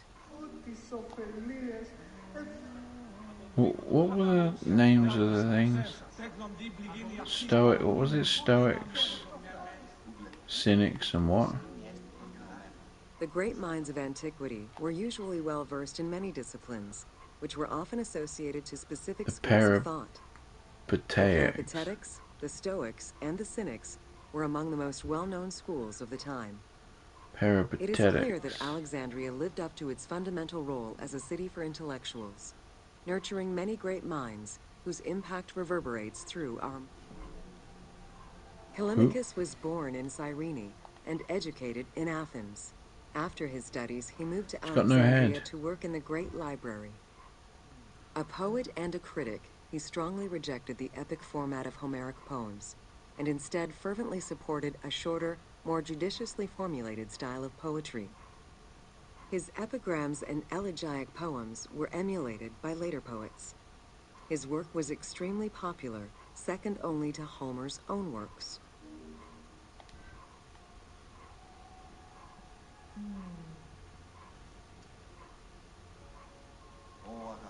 Can you activate a point? Marble Callimachus was statue. born in Cyrene and educated in Athens. After his studies, he moved to Alexandria to work in the Great Library. A Oh, I didn't know poet you and could a do critic, that. he strongly rejected the epic format of Homeric poems, and instead fervently supported You a can shorter, blend. more judiciously formulated style of poetry. His epigrams and elegiac poems were emulated by later poets. His work was extremely popular, second only to Homer's own works.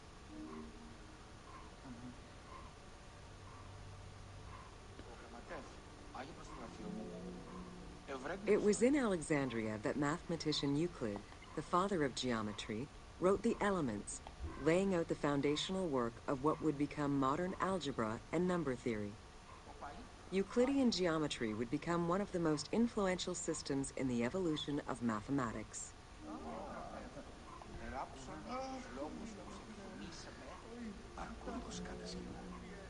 How do you calculate the circumference of the Earth?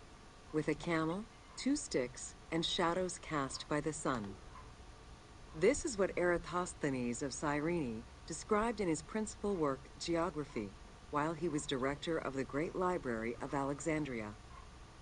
He is credited for the invention of the armillary sphere around 250 BCE.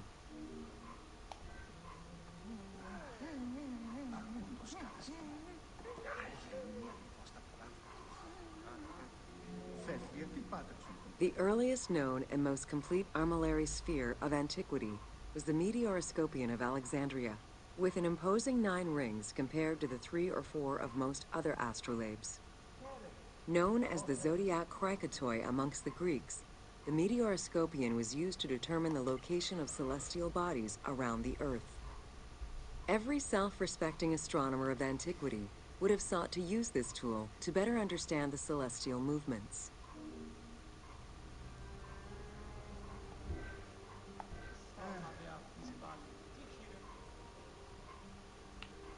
Wait. Zodiac Krikatoi. Known as an armillary sphere to Romans, this observational device determines the locations of celestial bodies around Earth, the spheric center of the universe. The position is fixed by corresponding the latitude and meridian rings to the position of the sun or a star. Pythagoras of Samos was a well-known and respected philosopher and mathematician. Pythagoras. He is best known for the Pythagorean theorem. However, there is proof that the theorem existed in Babylonia and India long before Pythagoras was born, casting some doubts as to who exactly originated the theorem. Ooh. Pythagoras' proof. In right-angled triangles, the figure on the side opposite the right angle equals the sum of the similar and similarly described figures on the sides containing a right angle. Pythagoras of Samos was a well-known and respected philosopher and mathematician. He is best known for the Pythagorean theorem. However, there is proof that the theorem existed in Babylonia and India long before Pythagoras was born, casting some doubts as to who exactly originated the theorem.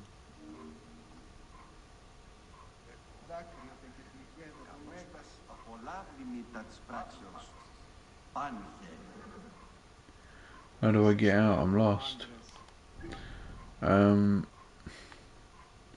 Guess it's this one next.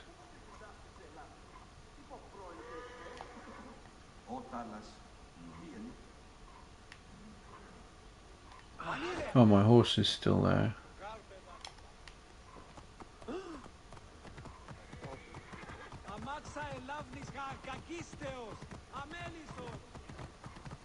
Oh yeah, change character. Who are we with? Reda. So let's be Hasina of Yamu. Yamu. Yamu. Yamu. Yamu. Yamu. Yamu. Yamu.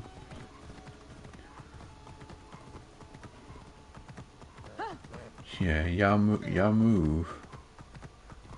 Show me your moves. Stop it. I can't move. Sometimes when the children get off the horse, they can't move. I think they don't land on the ground properly. Learn about the founding of the Ptolemaic dynasty. Welcome to the Greek Pharaohs. The Greek pharaohs. Oh, where are we going? Are we going in a tomb?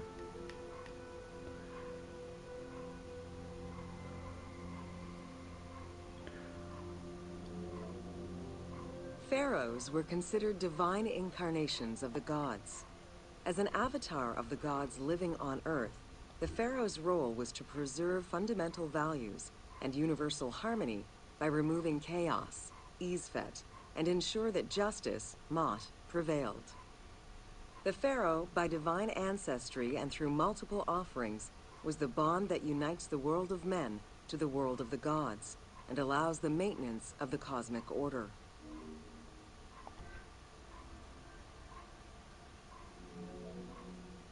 The Ptolemaic dynasty reigned over Egypt from 305 BCE to 30 BCE.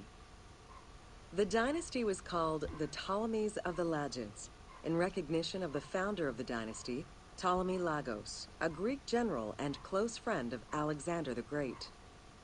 While Macedonian, Ptolemy Lagos understood that to be accepted by the Egyptian people, he would have to adopt their traditions.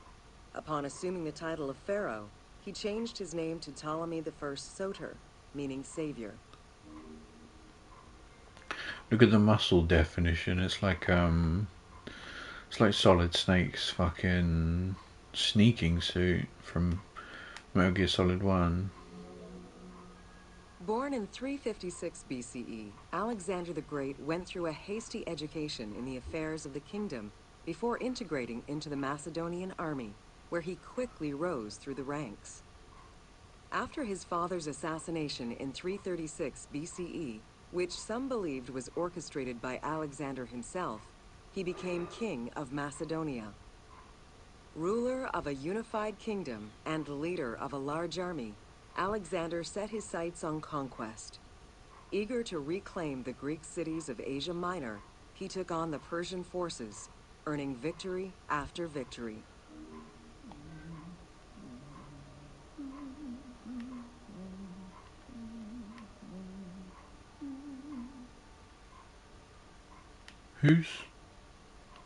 Who's humming?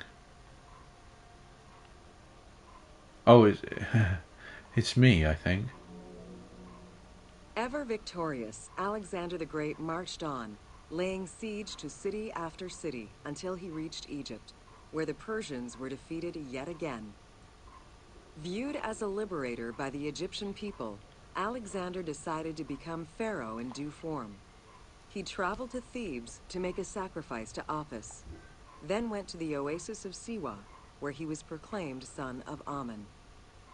Officially pharaoh of Egypt, Alexander spent much of the winter there and founded the city of Alexandria.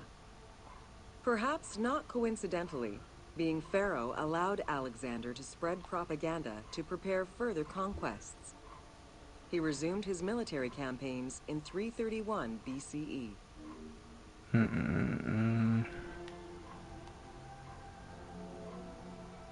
On his deathbed in 323 BCE, Alexander the Great gifted the satrapy of Egypt to Ptolemy Lagos.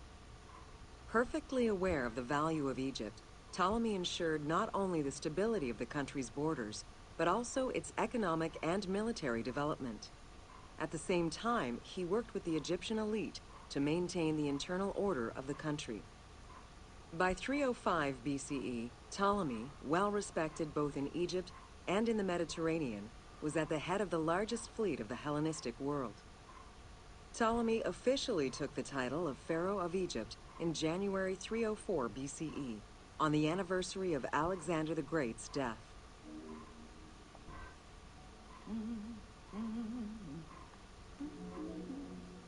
Alexander died in Babylon in 323 BCE. His remains were placed first in a solid gold sarcophagus, and then within another. The casket was carried in an ornate custom wagon, gilded and set with precious stones, and pulled by 64 mules crowned with gold. The funeral procession was diverted to a grandiose temple in Alexandria, built in the conqueror's honor under the orders of Ptolemy I.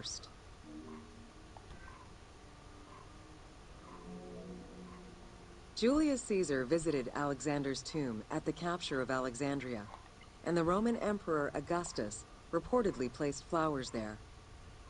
However, though many powerful leaders claim to have visited it, the tomb's location has gone missing from history. Some accounts do state that the golden coffin was replaced by a glass sarcophagus, probably by Ptolemy X. It is also implied that Cleopatra may have plundered the tomb in a time of financial crisis.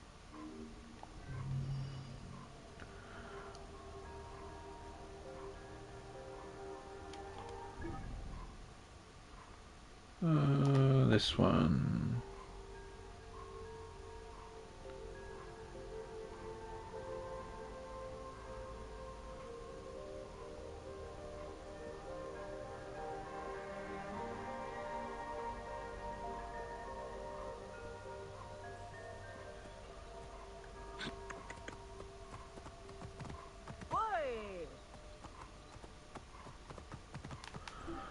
Change character.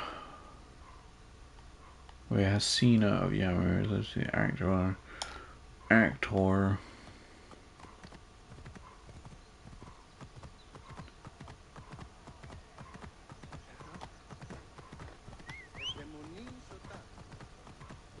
Whoa. Wait, where is it? Oh, should we fast travel there?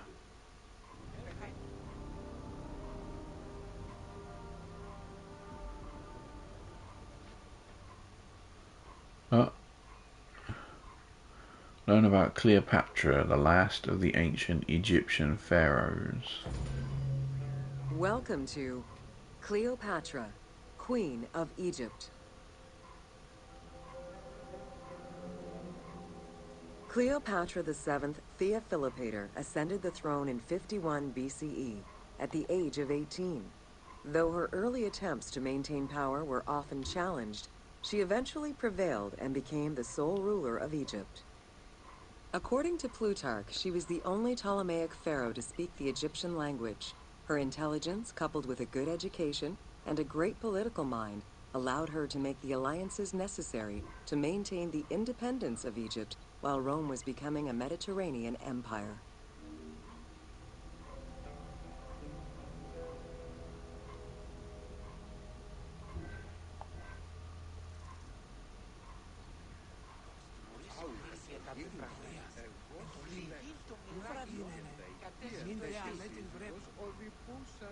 Μετά τις τέκνους, μετά των δραχμαίων.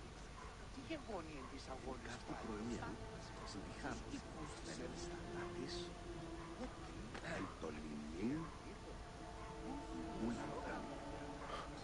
Blending in.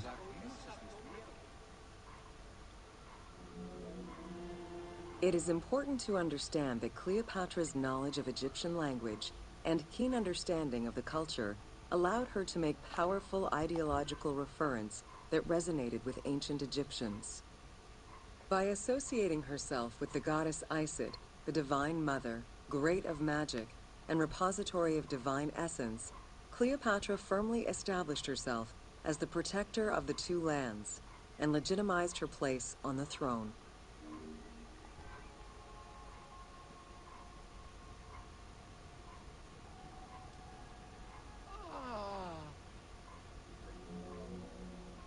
Upon his death in 51 BCE, Ptolemy XII Aulus bequeathed his kingdom to his daughter and eldest son, Cleopatra VII and Ptolemy XIII.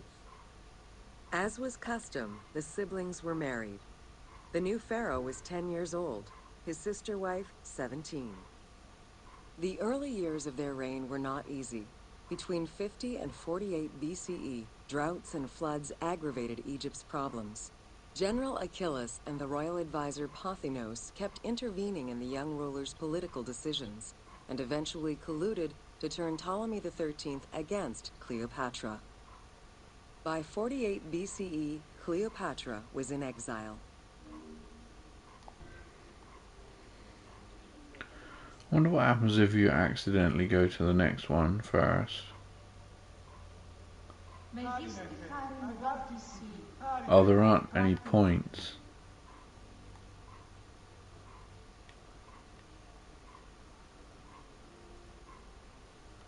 There probably aren't any points, are there? And the trail goes... Oh fuck, it's the long trail.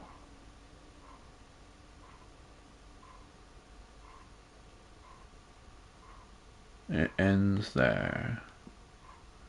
So there's no points. Assassinate him.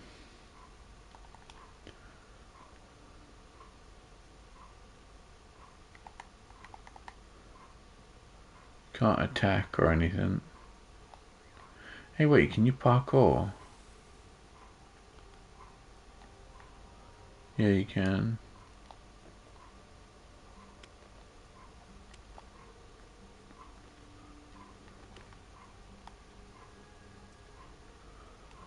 Parkour, parkour, parkour. During Cleopatra's exile, the Roman Empire was not without its own internal conflict. Caesar and Pompey were at war with one another, and after his defeat in 48 BCE, Pompey fled to Alexandria in the hope of finding refuge. This turned out to be an unwise decision. Listening to his advisors, Ptolemy XIII elected to have Pompey assassinated, his head kept as a gift, in the hopes of acquiring Caesar's favor. This gambit backfired. Instead of earning approval, the murder of a Roman greatly angered Caesar.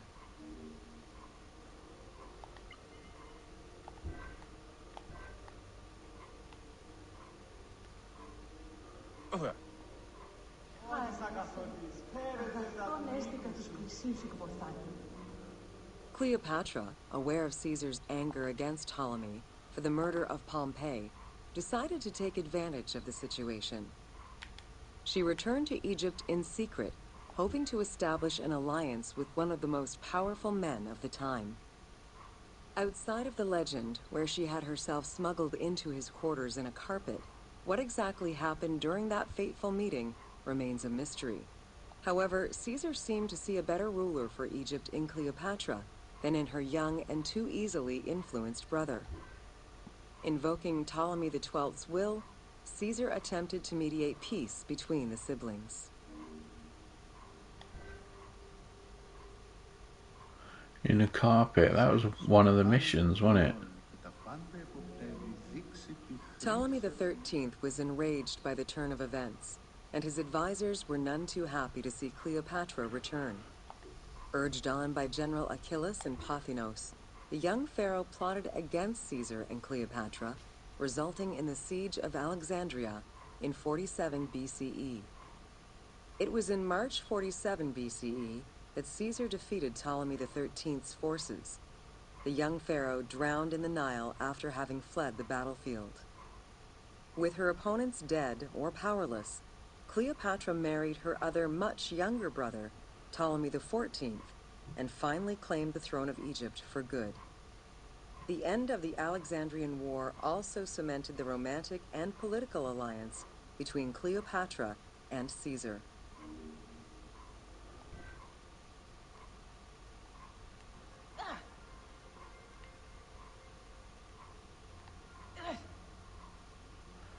I want to pray.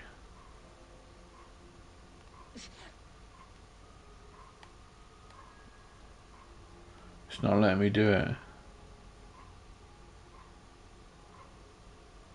Never mind. In June of 47 BCE, Cleopatra gave birth to a son, whom she called Caesarion.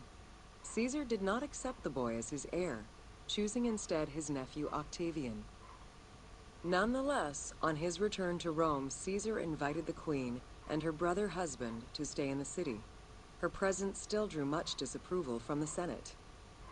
Always a strategist, Caesar left 4 legions in Egypt, and a man he trusted to direct Egyptian affairs, giving him control of the wheat supplies essential to Rome. Cleopatra and her entourage remained in Rome until March 44 BCE, when Caesar was murdered.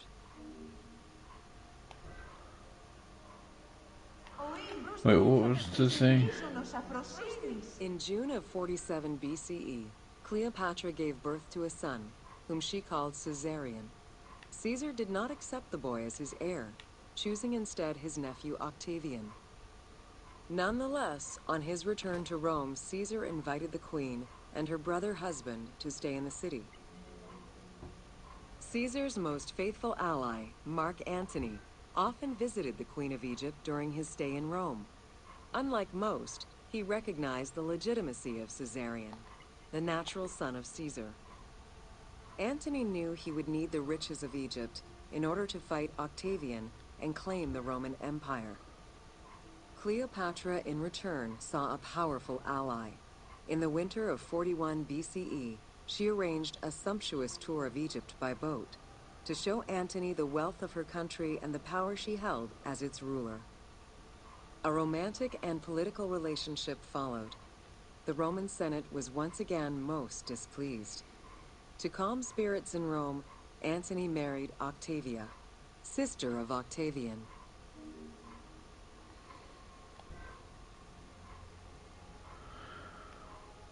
Sumptuous. That's the 3rd time they've said sumptuous. Despite his marriage to Octavia, Antony remained Cleopatra's lover, and she gave birth to their children.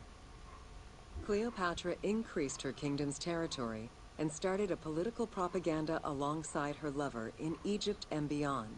She hoped to create a Ptolemaic federal empire with Alexandria at its center. Antony eventually repudiated his Roman wife for the Egyptian queen, much to the dismay of the Roman elite.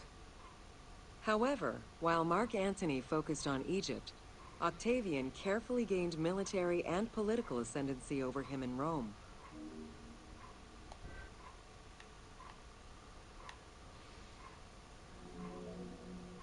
Octavian managed his own propaganda campaign and succeeded. The Roman people hated Mark Antony and Cleopatra. To avoid the censure still inherent in attacking a fellow Roman, Octavian simply declared war against Egypt. Rome's power still reigned supreme. The powerful Egyptian fleet, led by Cleopatra as well as Mark Antony's forces, were defeated in 31 BCE in Actium. Octavian arrived in Egypt in 30 BCE to formalize his victory.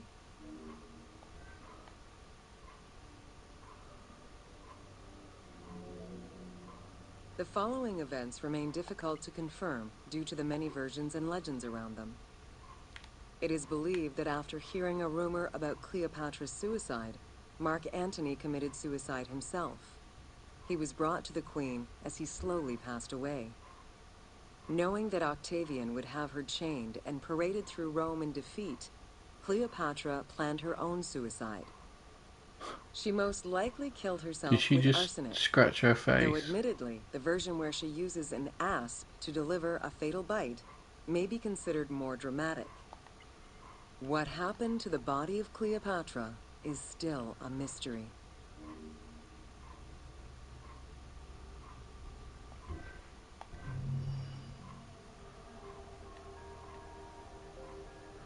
The Queen of Sheba. Wait, hang on. What did you say? The following events remain difficult to confirm due to the many versions and legends around them.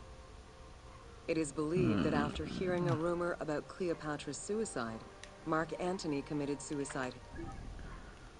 Are we fast traveling? Got to change character as well. How's there?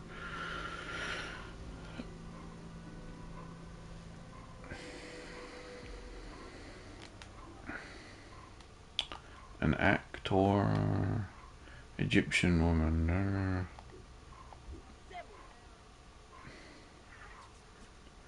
Learn about the uses of leather and linen in ancient Egypt. Welcome to Leather and Linen in Ancient Egypt. I'm standing on the mound. Oh wait, shit, there's something I can do there.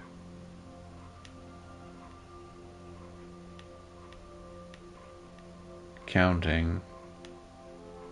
How many skins do I have? That's 1, 2, 3, 4,000 pigs dead. Pigs, or cows, I don't know. Tanning, a process which dates from prehistoric times, was present although not highly valued in Egypt due to the heat. Leather was reserved mainly for things such as sandals, leather bags, dagger sheaths, quivers, and other similar items. Leopard hides, unlike regular leather, were highly valued and usually worn by priests.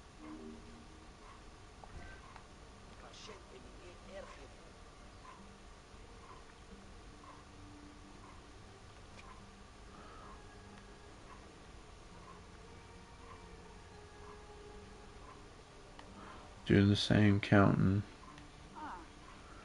Zoop.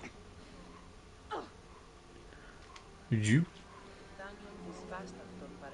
Valued for its coolness and freshness in hot weather, linen was the fiber most commonly used for fabrics and textiles. It was produced from flax, which was plentiful in Egypt. Fibers were usually dyed before weaving. While color was used in the production of textiles, dyes weren't commonly used for clothing, and most Egyptians wore white. The color represented spiritual purity, a goal to reach for every day of one's mortal life.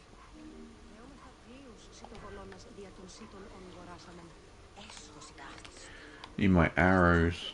Oh, you can hold L2 to go into first person.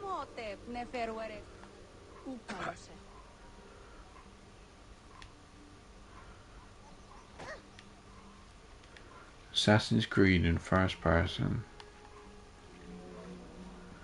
sheet with blue Various shades were stripes. achieved using woad, a dye produced from the leaves of Isotis tinctoria. The plant was cultivated for this purpose within the Nile Delta and allowed for the creation of various colors. For example, different maceration times of the leaves would result in colors ranging from red to green, while adding in limestone shifted it to blue. During the Greco-Roman period, other ingredients were found, resulting in a wider range of colors.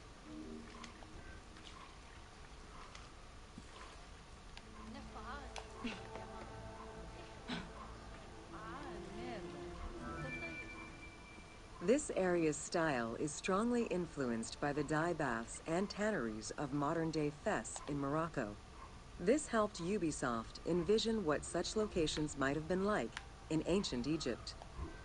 While this tannery is within the city walls, back then they were often found outside the city boundaries. The tanner's trade was considered off-putting by the Greeks, as all these operations resulted in noxious smells. Noxious smells. 5th of March.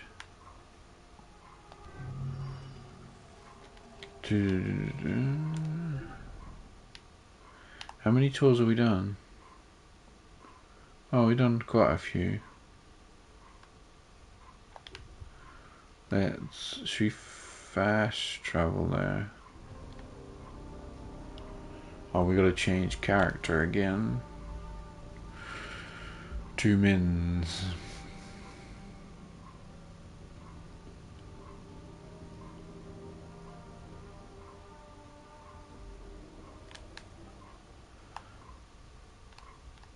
Egyptian nobleman.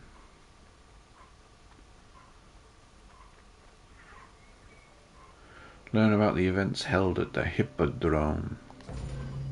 Welcome to the Hippodrome of Alexandria. The main hippodrome of the city was called the Legeon, in honor of Lagos, the ancestor of the Ptolemies. Alexandrians were great lovers of horse racing. They were fascinated by the rivalry of these races. The Agon, as it was said at that time, that every competition brought.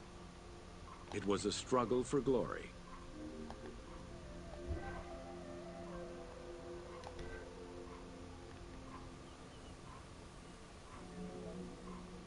The most important chariot race was the Tethrypon. Using 4 horses with the quickest harness to the front right, the charioteer would race for 12 laps, with sharp turns at either end of the hippodrome. The victors were crowned with garlands of olive and received prize money, but the most sought-after reward was to be acclaimed by the works of poets, such as Callimachus and Pindar.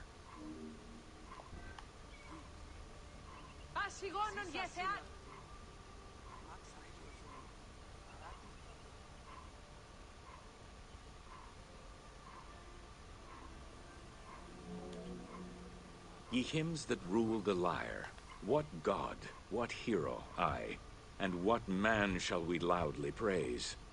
Verily Zeus is the lord of Pisa, and Heracles established the Olympic festival, while Theron must be proclaimed by reason of his victorious chariot with its 4 horses. Theron, who is just in his regard for guests, and who is the bulwark of Akragas, the choicest flower of an auspicious line of sires, whose city towers on high, bringing wealth and glory to crown their native merits.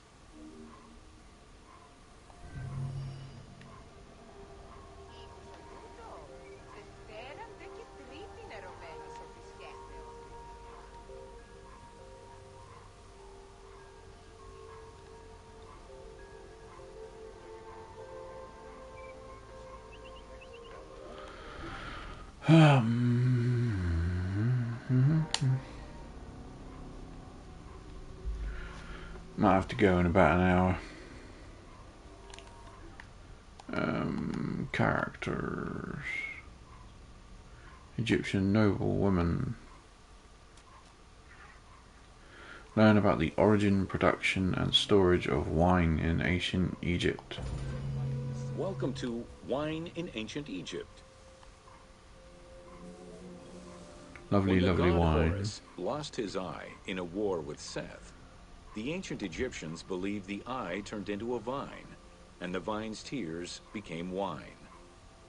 Early texts, dating back to 3150 BCE, contain the hieroglyph for vine. Regarded as extremely valuable, wine was highly sought after by the elite. It was also an essential part of many religious ceremonies.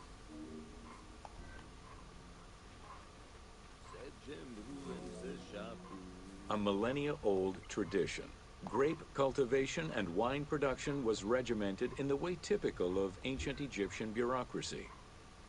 Egyptians kept careful records of winemakers, which they clearly identified on labels. Every landowner with a modicum of self-respect usually kept a vineyard. This held particularly true in the regions of the Fayum and the Nile Delta.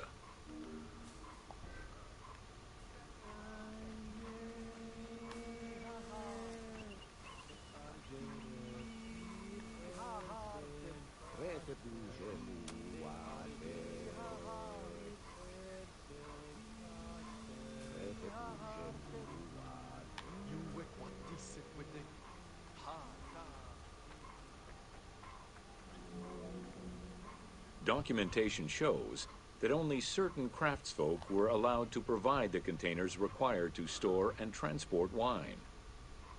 That and rigorous quality control checks established for every step of wine production shows that ancient Egyptians knew that the quality and longevity of wine could easily be affected by any number of variables, which they paid careful attention to.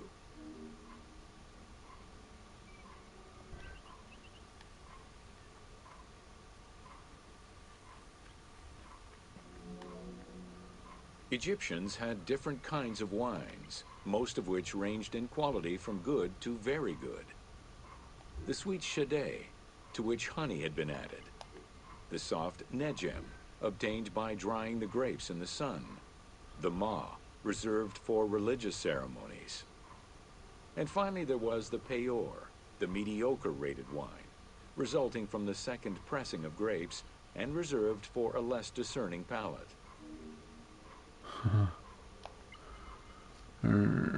Power mediocre. That's probably what you get in cheap off licenses. The wine. Do we like the wine? Wait, where the fuck? Oh. We've done them all in Alexandria. It's good that you can see these even, you know, zooming out loads. Ancient Egyptian cultivation.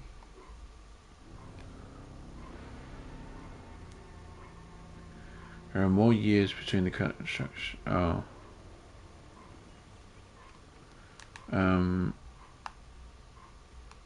Roman soldier.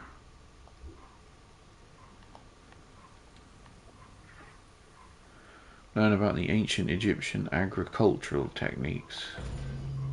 Welcome to Ancient Egyptian Cultivation. The new grain types of the Ptolemaic period required a great deal of water.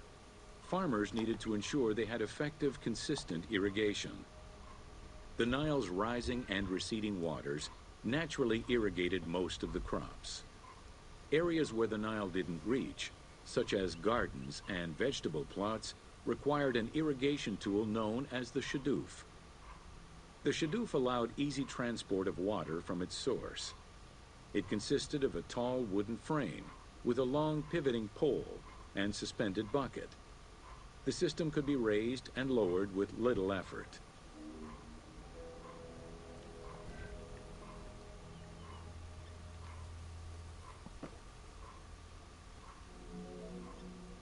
Later, a sakya, or water wheel, was invented. The sakya needed animals to turn the wheel, which rotated buckets through the water.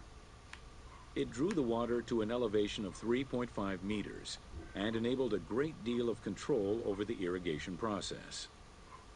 This improvement supplied larger areas, and thus resulted in larger harvests.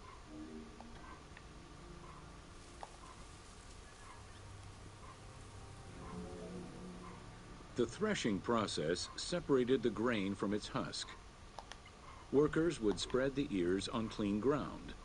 Oxen, cows, or donkeys were then guided back and forth to trample the grain. This continuous movement worked the grain loose while preventing the animals from eating it. Unwanted chaff and straw were swept away, or gathered and added to the mud used to make bricks, to make them stronger.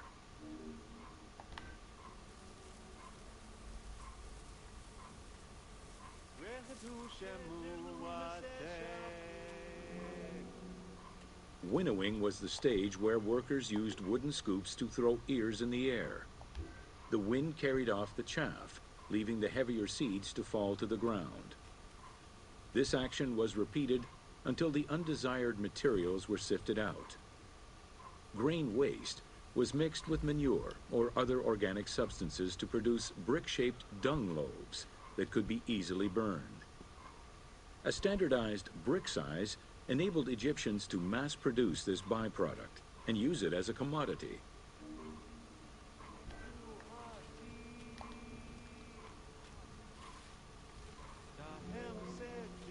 Transporting large amounts of grain required ships equipped to carry heavy loads. These goods were moved during the Nile's flooding season, when the river was deep enough for large ships. The transports stopped at checkpoints to accommodate customs and police controls, as well as for technical requirements and weather conditions. While transporting large amounts of grain required ships carry heavy loads, these goods were moved to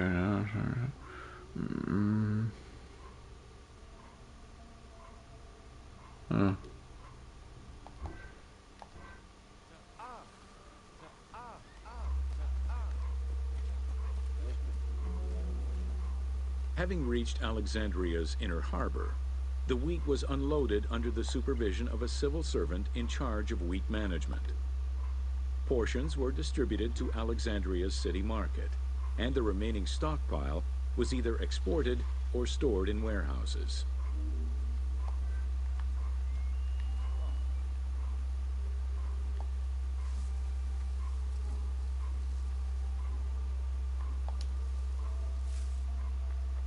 sneak up on it.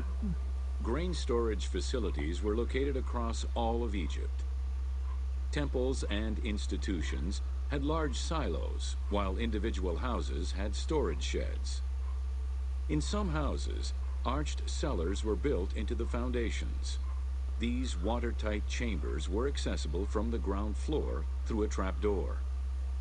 Royal granaries acted as the storehouse and distribution centers, and managed state payments to civil servants, soldiers, and the police. Though plastered on the inside, silos weren't completely sealed, and so remained susceptible to mice infestations.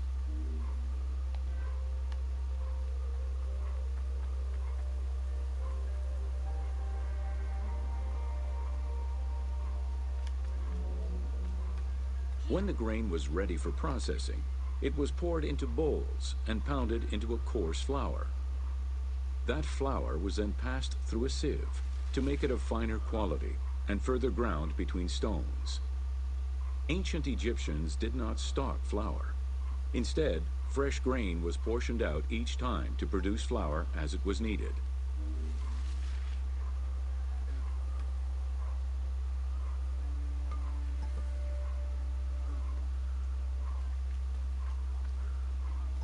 I want to see the water pouring out of the jug again. She stopped now though. What am I doing? Can we do it?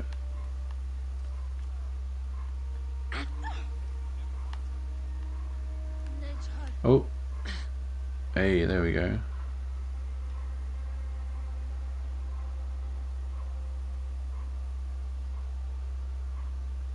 He's drinking the water.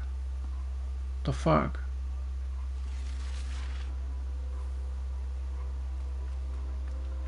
Does he just drink the water then?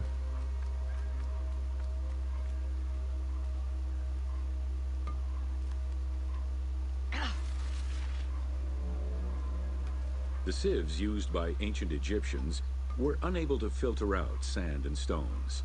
Grit often passed into the flour, causing long-term tooth abrasions among all classes of Egyptians. The model sieve.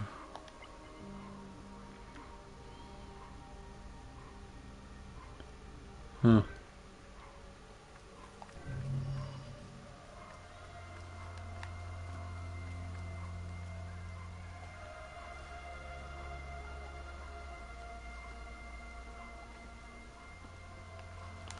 Just wanted to see the water physics.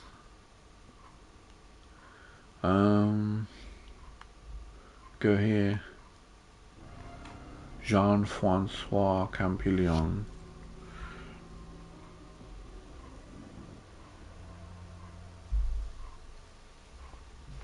Oh, change character.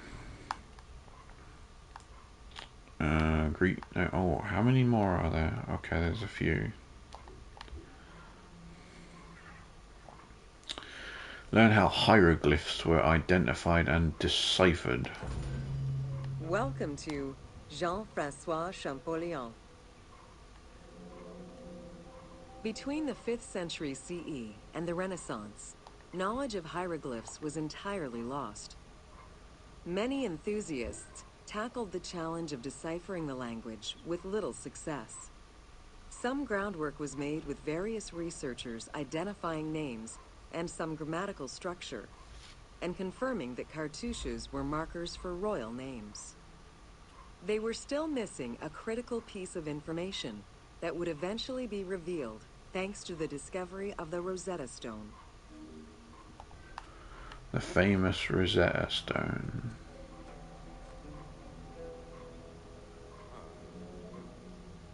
The Rosetta Stone was found in 1799 by Bouchard, a soldier in Napoleon's army. The stela dates from 196 BCE, written in ancient Egyptian and Greek with 3 scripts: hieroglyphics, Demotic, and Greek alphabet. Following the defeat of Napoleon Bonaparte in 1801, the English took possession of the stone.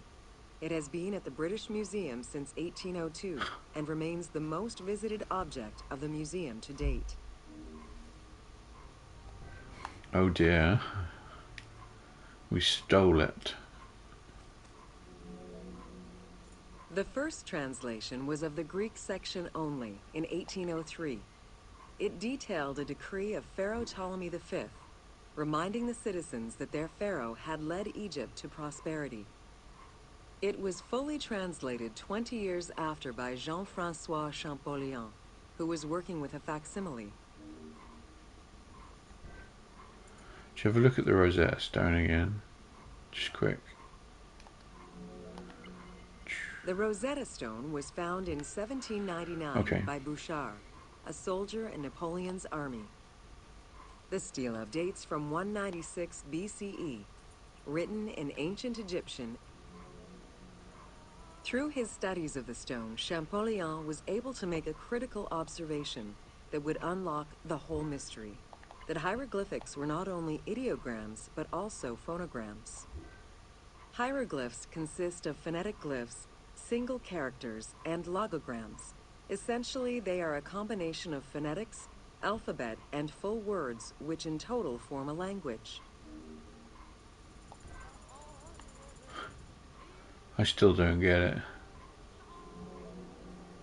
While studying the stone, Champollion realized that there was a difference in the number of hieroglyphic characters in relation to the number of Greek characters for the same word. This led him to believe that hieroglyphs must have phonetic characteristics. This was the first step to unlocking the Rosetta Stone's secrets.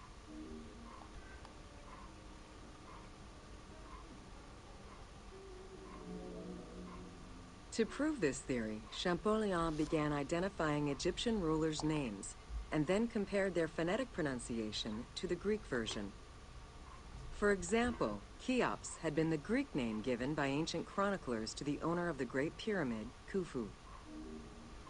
Khufu. The scary mummy. The The next step for Champollion was to confirm that his approach was verifiable by using the Philae obelisk as an additional reference. Engraved in the obelisk are 2 inscriptions in Egyptian hieroglyphs and Greek. Once he confirmed the names of Ptolemy and Cleopatra within these texts and confirmed the same phonetic patterns as on the Rosetta Stone, Champollion knew he was on the right track.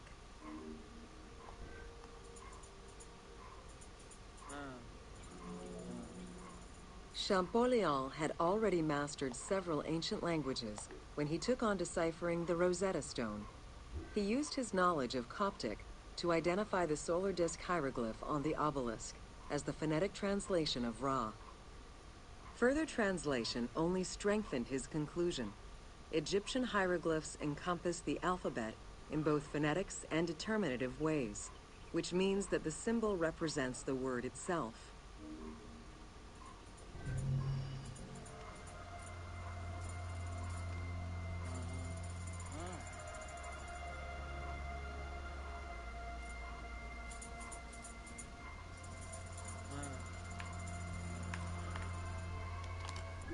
She's on fire, and she burns through the night.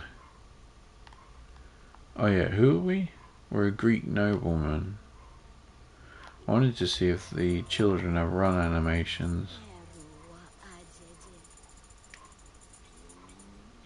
They seem to run faster. Do they always sprint?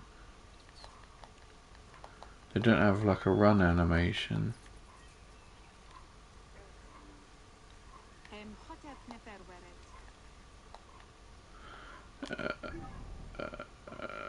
Characters. Who are we? A nobleman after the soldier. Greek noblewoman. And we find another tour. Here, this'll do. They're all listed in the menu anyway, aren't they? Aren't they? Pyramids, Alexandria, all ticked.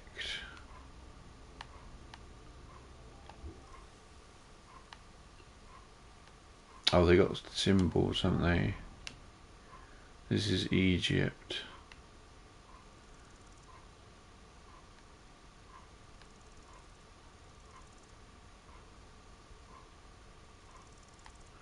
Oh no, the symbols don't denote location.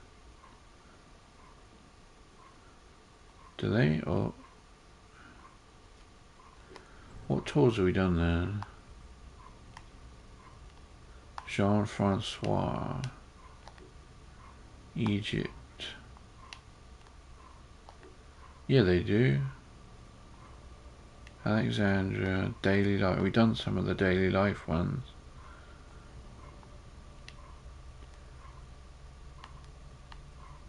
I think you got to complete the daily life ones for a trophy. We'll just do it like this. But I think we want to do all of them. Oh wow, do those crocodiles don't attack you then? Smack him. Lamp him. Learn about the flora of ancient Egypt. Welcome to Flora of Ancient Egypt. The climate and unique geography of the Nile Delta offered a wide variety of plant species. Many of these plants served as sustenance for ancient Egyptians and as crops for trade. The Nile's consistent seasons allowed Egypt to sustain itself for centuries.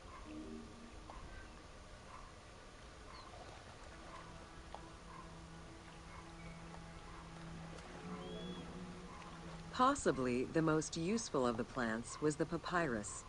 This tall sedge plant grew in abundance along the water's edge of the Nile. Commonly known for its use as paper, the ancient Egyptians found many other functions for it, including rope, sandals, and mats. Papyriform boats made from the plant are seen in paintings and reliefs, and were used in ritualistic ceremonies.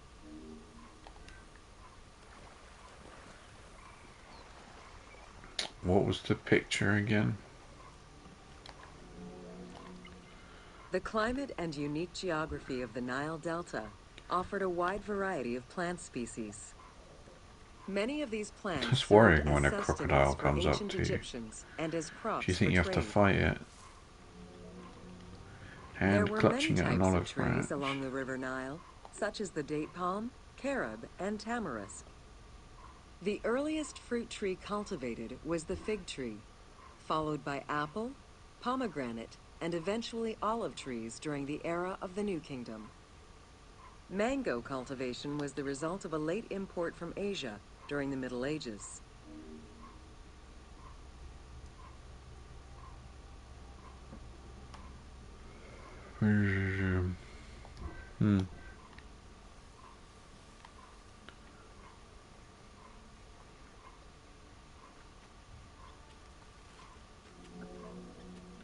Some trees were associated with gods, such as the acacia with Horus. The divinities Thoth and Seshat were depicted inscribing the reign of the king into a Persea tree. The sycamore was connected with the goddess Iset, patron of the ritual of life. Iset. I keep saying Eset, don't I? Flora of ancient Egypt. Righty-ho, this'll do.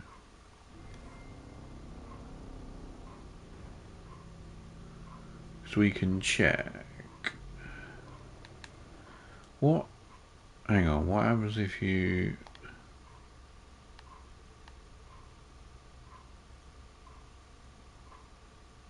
Oh right, you can do it that way. Oh no, I can just fast travel to them. That's good. We shouldn't miss one then. Learn about the fauna of ancient Egypt.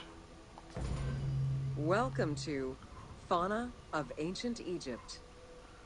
We learned about the flora, now we're doing the fauna.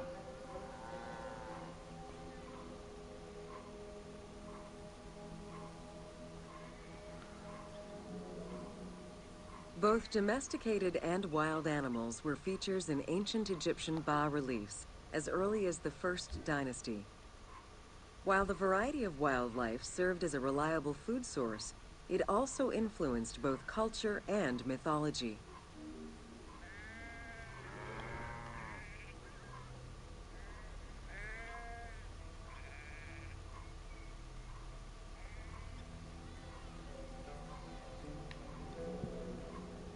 Egypt's terrain allowed for a diverse range of animals, including panthers, rhinoceroses, elephants, and many variations of antelopes.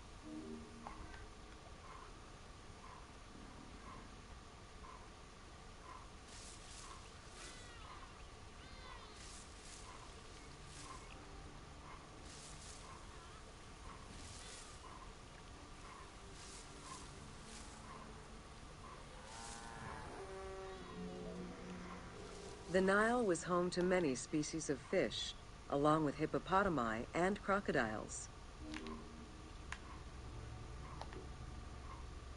Wait, shit, I want a picture of that hippo.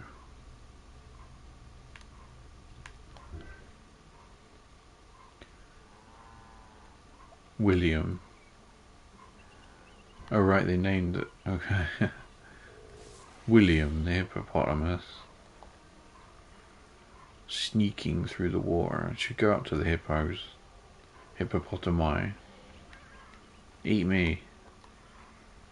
Eat me. Looks like that scene in Ace Ventura, innit?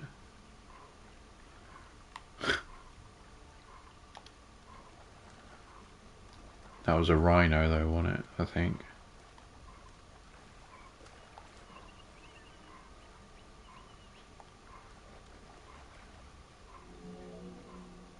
The wide variety of birds that populated the riverbanks, from raptors and waterfowl to songbirds, were all cataloged within Egyptian hieroglyphic signs. Encounters with reptiles and insects, such as cobras, scorpions, and scarabs, influenced hieroglyphs and art. How do you like when you get a historic object? How do you determine what it is?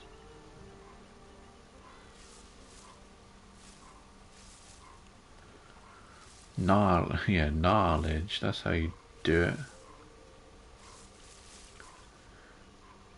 Diaries and writings, yeah.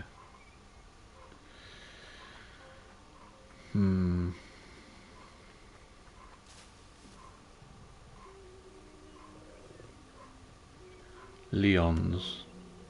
While all animals had sacred meanings, lions in particular represented power and royalty to ancient Egyptians. They were so prized by pharaohs that they were hunted to extinction within Egypt. Huh. They were what? They were hunt. Huh.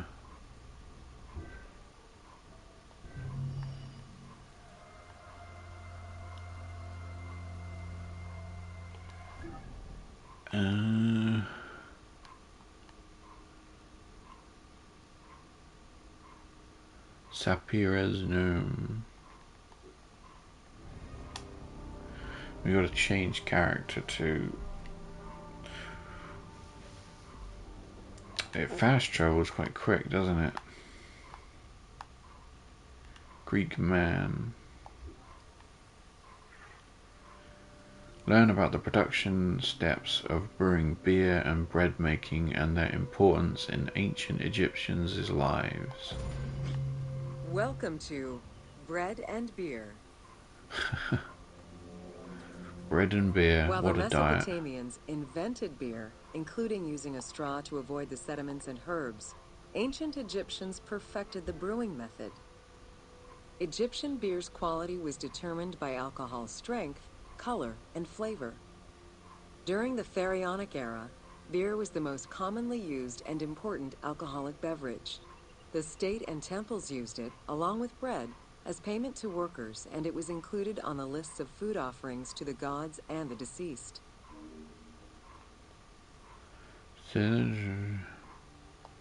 Drinking beer with a straw. Wait, hang on, what was that? While the Mesopotamians invented beer, including using a straw to avoid the sediments and herbs, ancient Egyptians perfected the brewing method.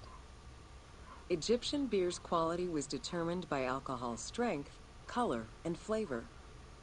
During the Pharaonic era, beer was the most commonly used and important alcoholic beverage. The state and temples used it, along with bread, as payment to workers, and it was included on the lists of food offerings to the gods and the deceased. They love their beer. Beer was the popular drink of ceremonies and festivals. The Festival of Drunkenness was even dedicated to it. Considered to be quite nutritional, beer was also significant in the day-to-day lives of ancient Egyptians. Egyptian adults and children consumed beer with all of their meals, and medical texts include hundreds of remedies that contain beer. It remained the most popular alcoholic beverage until the Roman era.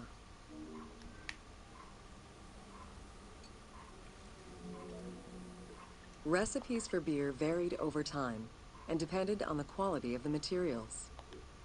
Bakers and brewers typically worked alongside one another at the same workshop or house. Many families often produced the quantity appropriate to their own consumption, with better quality beers produced for festivals and other special occasions. The most basic recipe used malted cereal as the main ingredient. Fruits such as dates were added along with honey and spices. It's interesting, isn't it? Because all this history comes from the ground, doesn't it? Once baked, bread would be crumbled into the brew to start the fermentation process. Mostly. Adding grain enzymes would break down the starches, turning them into sugar and creating a thick mash. Model bakery and brewery from the tomb of Mekhetre. Making bread. It's that song, isn't it? Baking bread. Once ready, the bread and grain mixture was compressed and then strained through a sieve with water into the mix of malt beer. Once fermented, The beer mash was transferred to large containers and again compressed by foot or with pestles.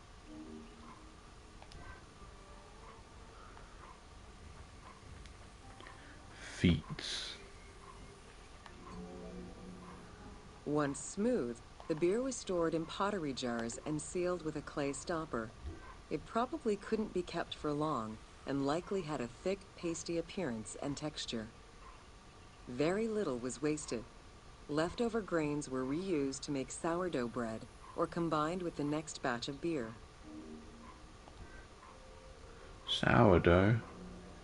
While there are many ancient accounts for making bread, most of the knowledge known about ancient Egyptian brewing comes from an account by the alchemist Zosimus over 300 years after Cleopatra's reign. More recently, Dr. Delwyn Samuel, an archaeobotanist, has proposed alternate antique techniques to brew beer.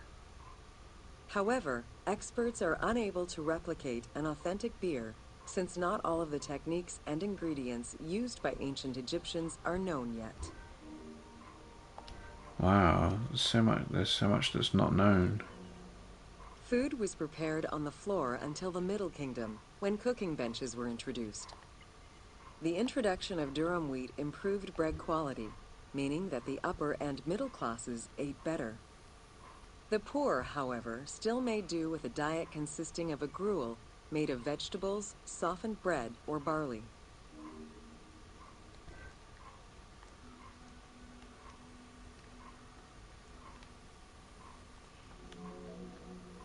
Dough was kneaded by hand or foot, and when sufficiently blended, additional items were added, such as fruits, nuts, honey, and spices.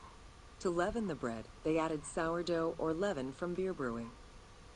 Ovens were circular or beehive-shaped and made with clay or brick.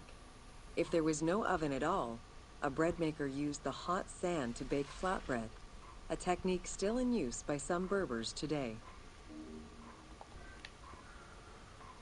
Wait, hang on.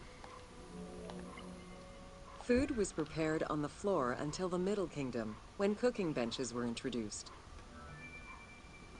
Ancient Egyptians always had to fight off the omnipresent sand particles that were blown towards them. Despite their best efforts, sand regularly made its way into their food. Additionally, particles from the grain-grinding stone tools and ovens they used also contributed to attrition and prematurely worn teeth. The team tried to portray this through toothache animations and commoners sweeping sand off. Huh. That's interesting.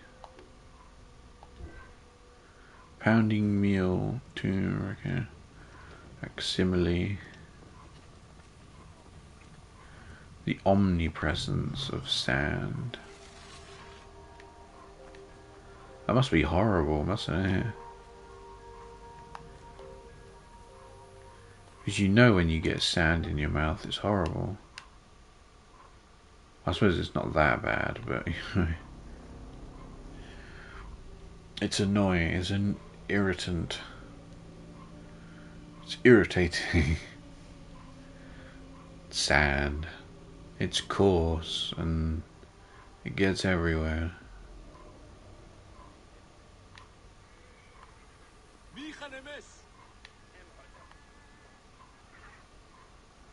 Learn about the family life and homes of ancient Egyptians.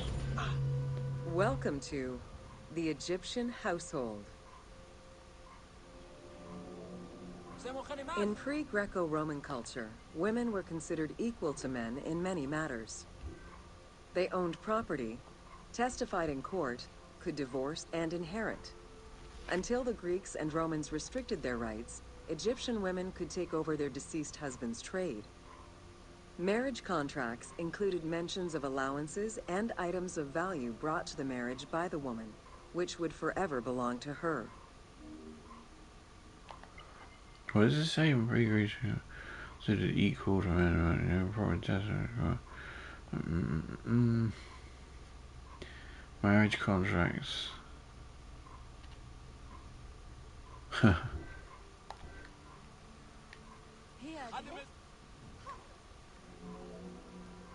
Certain professions were open only to women, such as weaving or professional mourning, while others were available to both genders, including working as servants for the rich households.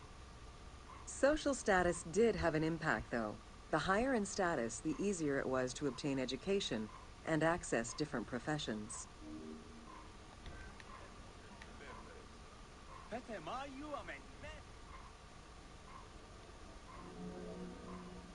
Homes were generally composed of 3 rooms. First, there was the entrance, furnished with a small bench of brick, probably intended for a statue and protective divinity. Then there was the ceremonial room, meant to receive guests. The last room was either a bedroom or kitchen. Furniture consisted of basic chairs, chests, and storage. Tables were not used for family dinners. Instead, each individual had a small table of their own.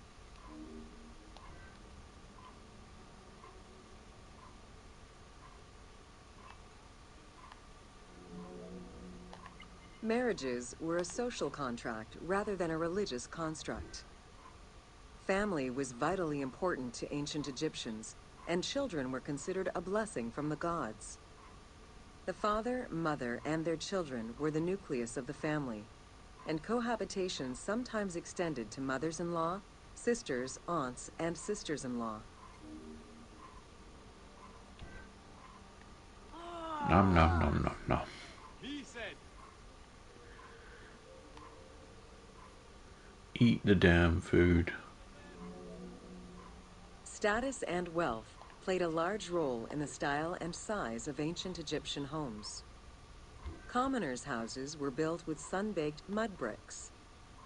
Wealthier homes were often painted in white and decorated with various motifs.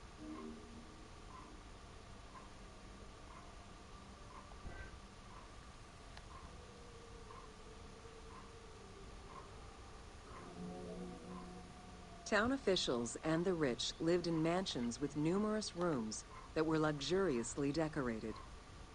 Only temples and tombs meant to last for all eternity were built with stone.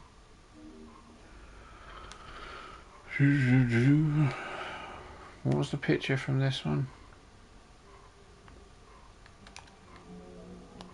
Oh yeah. Status and wealth played a large role in Model. the style and size of ancient Egyptian homes. Commoners' houses were built with sun-baked mud bricks. Wealthier homes were often painted in white. Funeral stone inscriptions focused on the main member of a household. Encircling this person would then be a spouse, parents, and children, possibly even siblings. These stones were so structured because there were no surnames in ancient Egyptian culture. Parents and children were a sort of family tree, which allowed for the identification of the deceased.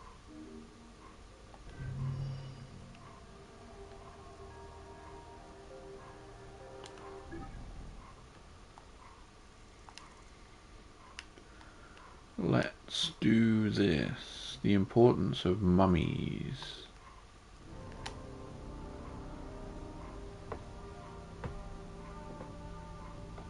It's the chair creaking.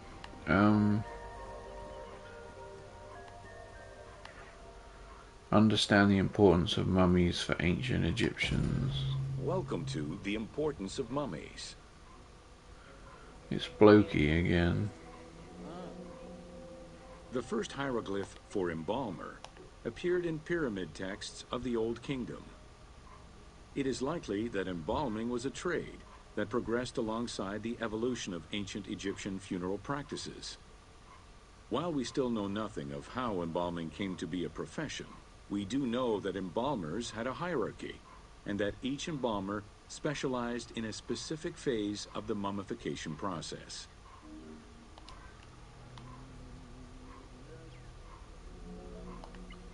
The mummification techniques were jealously guarded by embalmers from generation to generation. Despite their efforts, Herodotus and Diodorus discovered their methods in late antiquity, but historians were skeptical about the validity of the texts. It remained a mystery until 2 teams of modern medical legal scientists confirmed the process in 1994 and again in 2011. Eh? It remained a mystery until two seasons. Around the process in 1994 and again in 2011. Why again? The first hieroglyph Just to make for sure. embalmer appeared in pyramid texts of the Old Kingdom. It is likely that embalming was a trade that progressed along. The Uabet, meaning the pure place, was where the embalmers mummified the bodies of the deceased. Until the end of the Middle Kingdom, it was located in tents at the edges of the city due to the smell of decomposition. In the New Kingdom, however, the Uabet was located within the city limits, though still in open-air spaces. In the same way that the practices and techniques of mummification evolved, so possibly did consideration towards embalmers within ancient Egyptian society.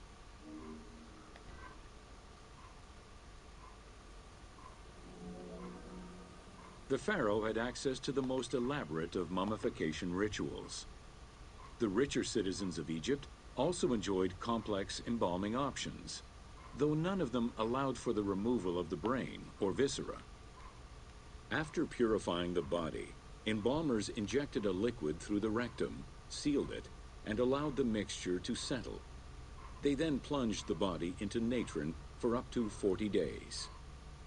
Once the body was dried, the seal was removed, and the entrails flowed out with the injected liquid, leaving the skin and bones of the deceased to be wrapped in linen and returned to the family for burial.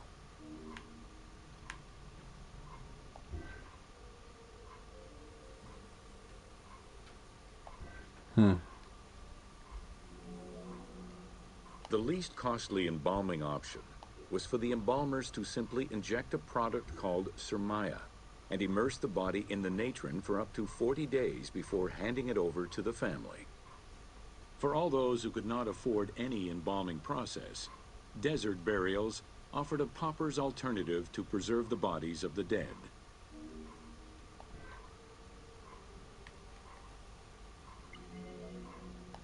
Egyptian civilization has always appealed to Westerners, even before the Greek and Roman invasions.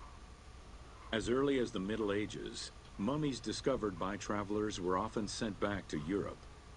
Curio cabinets, dating from the 16th and 17th centuries, usually included pharaonic artifacts in their collections.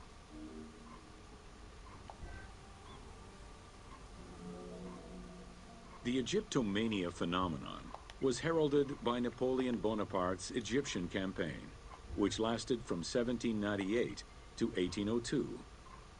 The following years were marked by a resurgence of interest from rich enthusiasts and scholars who exposed Egypt to the general populace. Many research societies focusing on Egyptology were founded during those years. Wait, hang on. What was the picture? Oh, Kingdom. The Egyptomania phenomenon was Egyptian heralded by antiquities. Napoleon. By 1868, mass tourism began in Egypt under the aegis of the Cook Agency. The rich would indulge in leisure trips to Egypt and bring back mummies. Upon their return, they would organize evenings that consisted of unpacking mummies and removing strips of linen and amulets layer by layer. These were considered the shining cultural events of the season. The Egyptian collections of many a museum were founded as a consequence of this mass pillaging.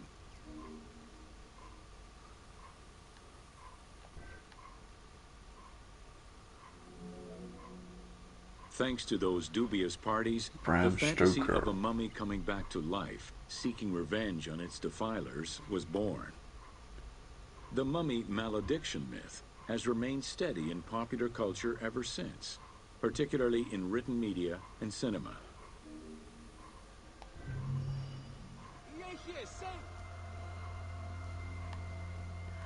Can we do another quick? Is there a quick one?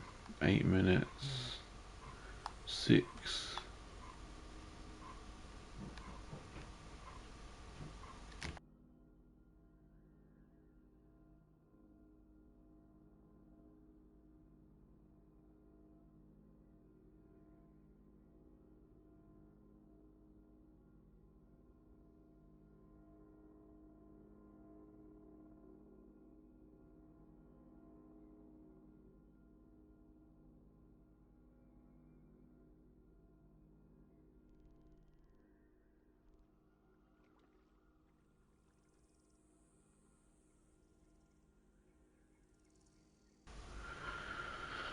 No, we can't.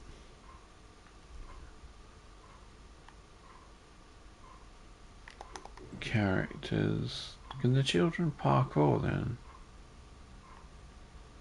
Who are we now? A Greek man.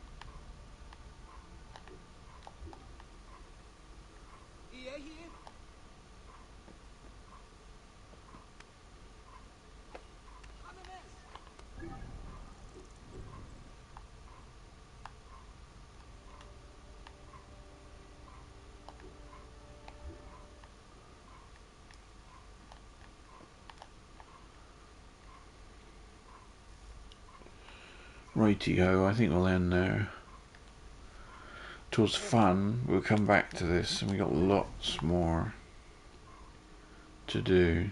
Oh Christ, we got quite a few tours. How many have we done then? Ah, we'll find out, won't we?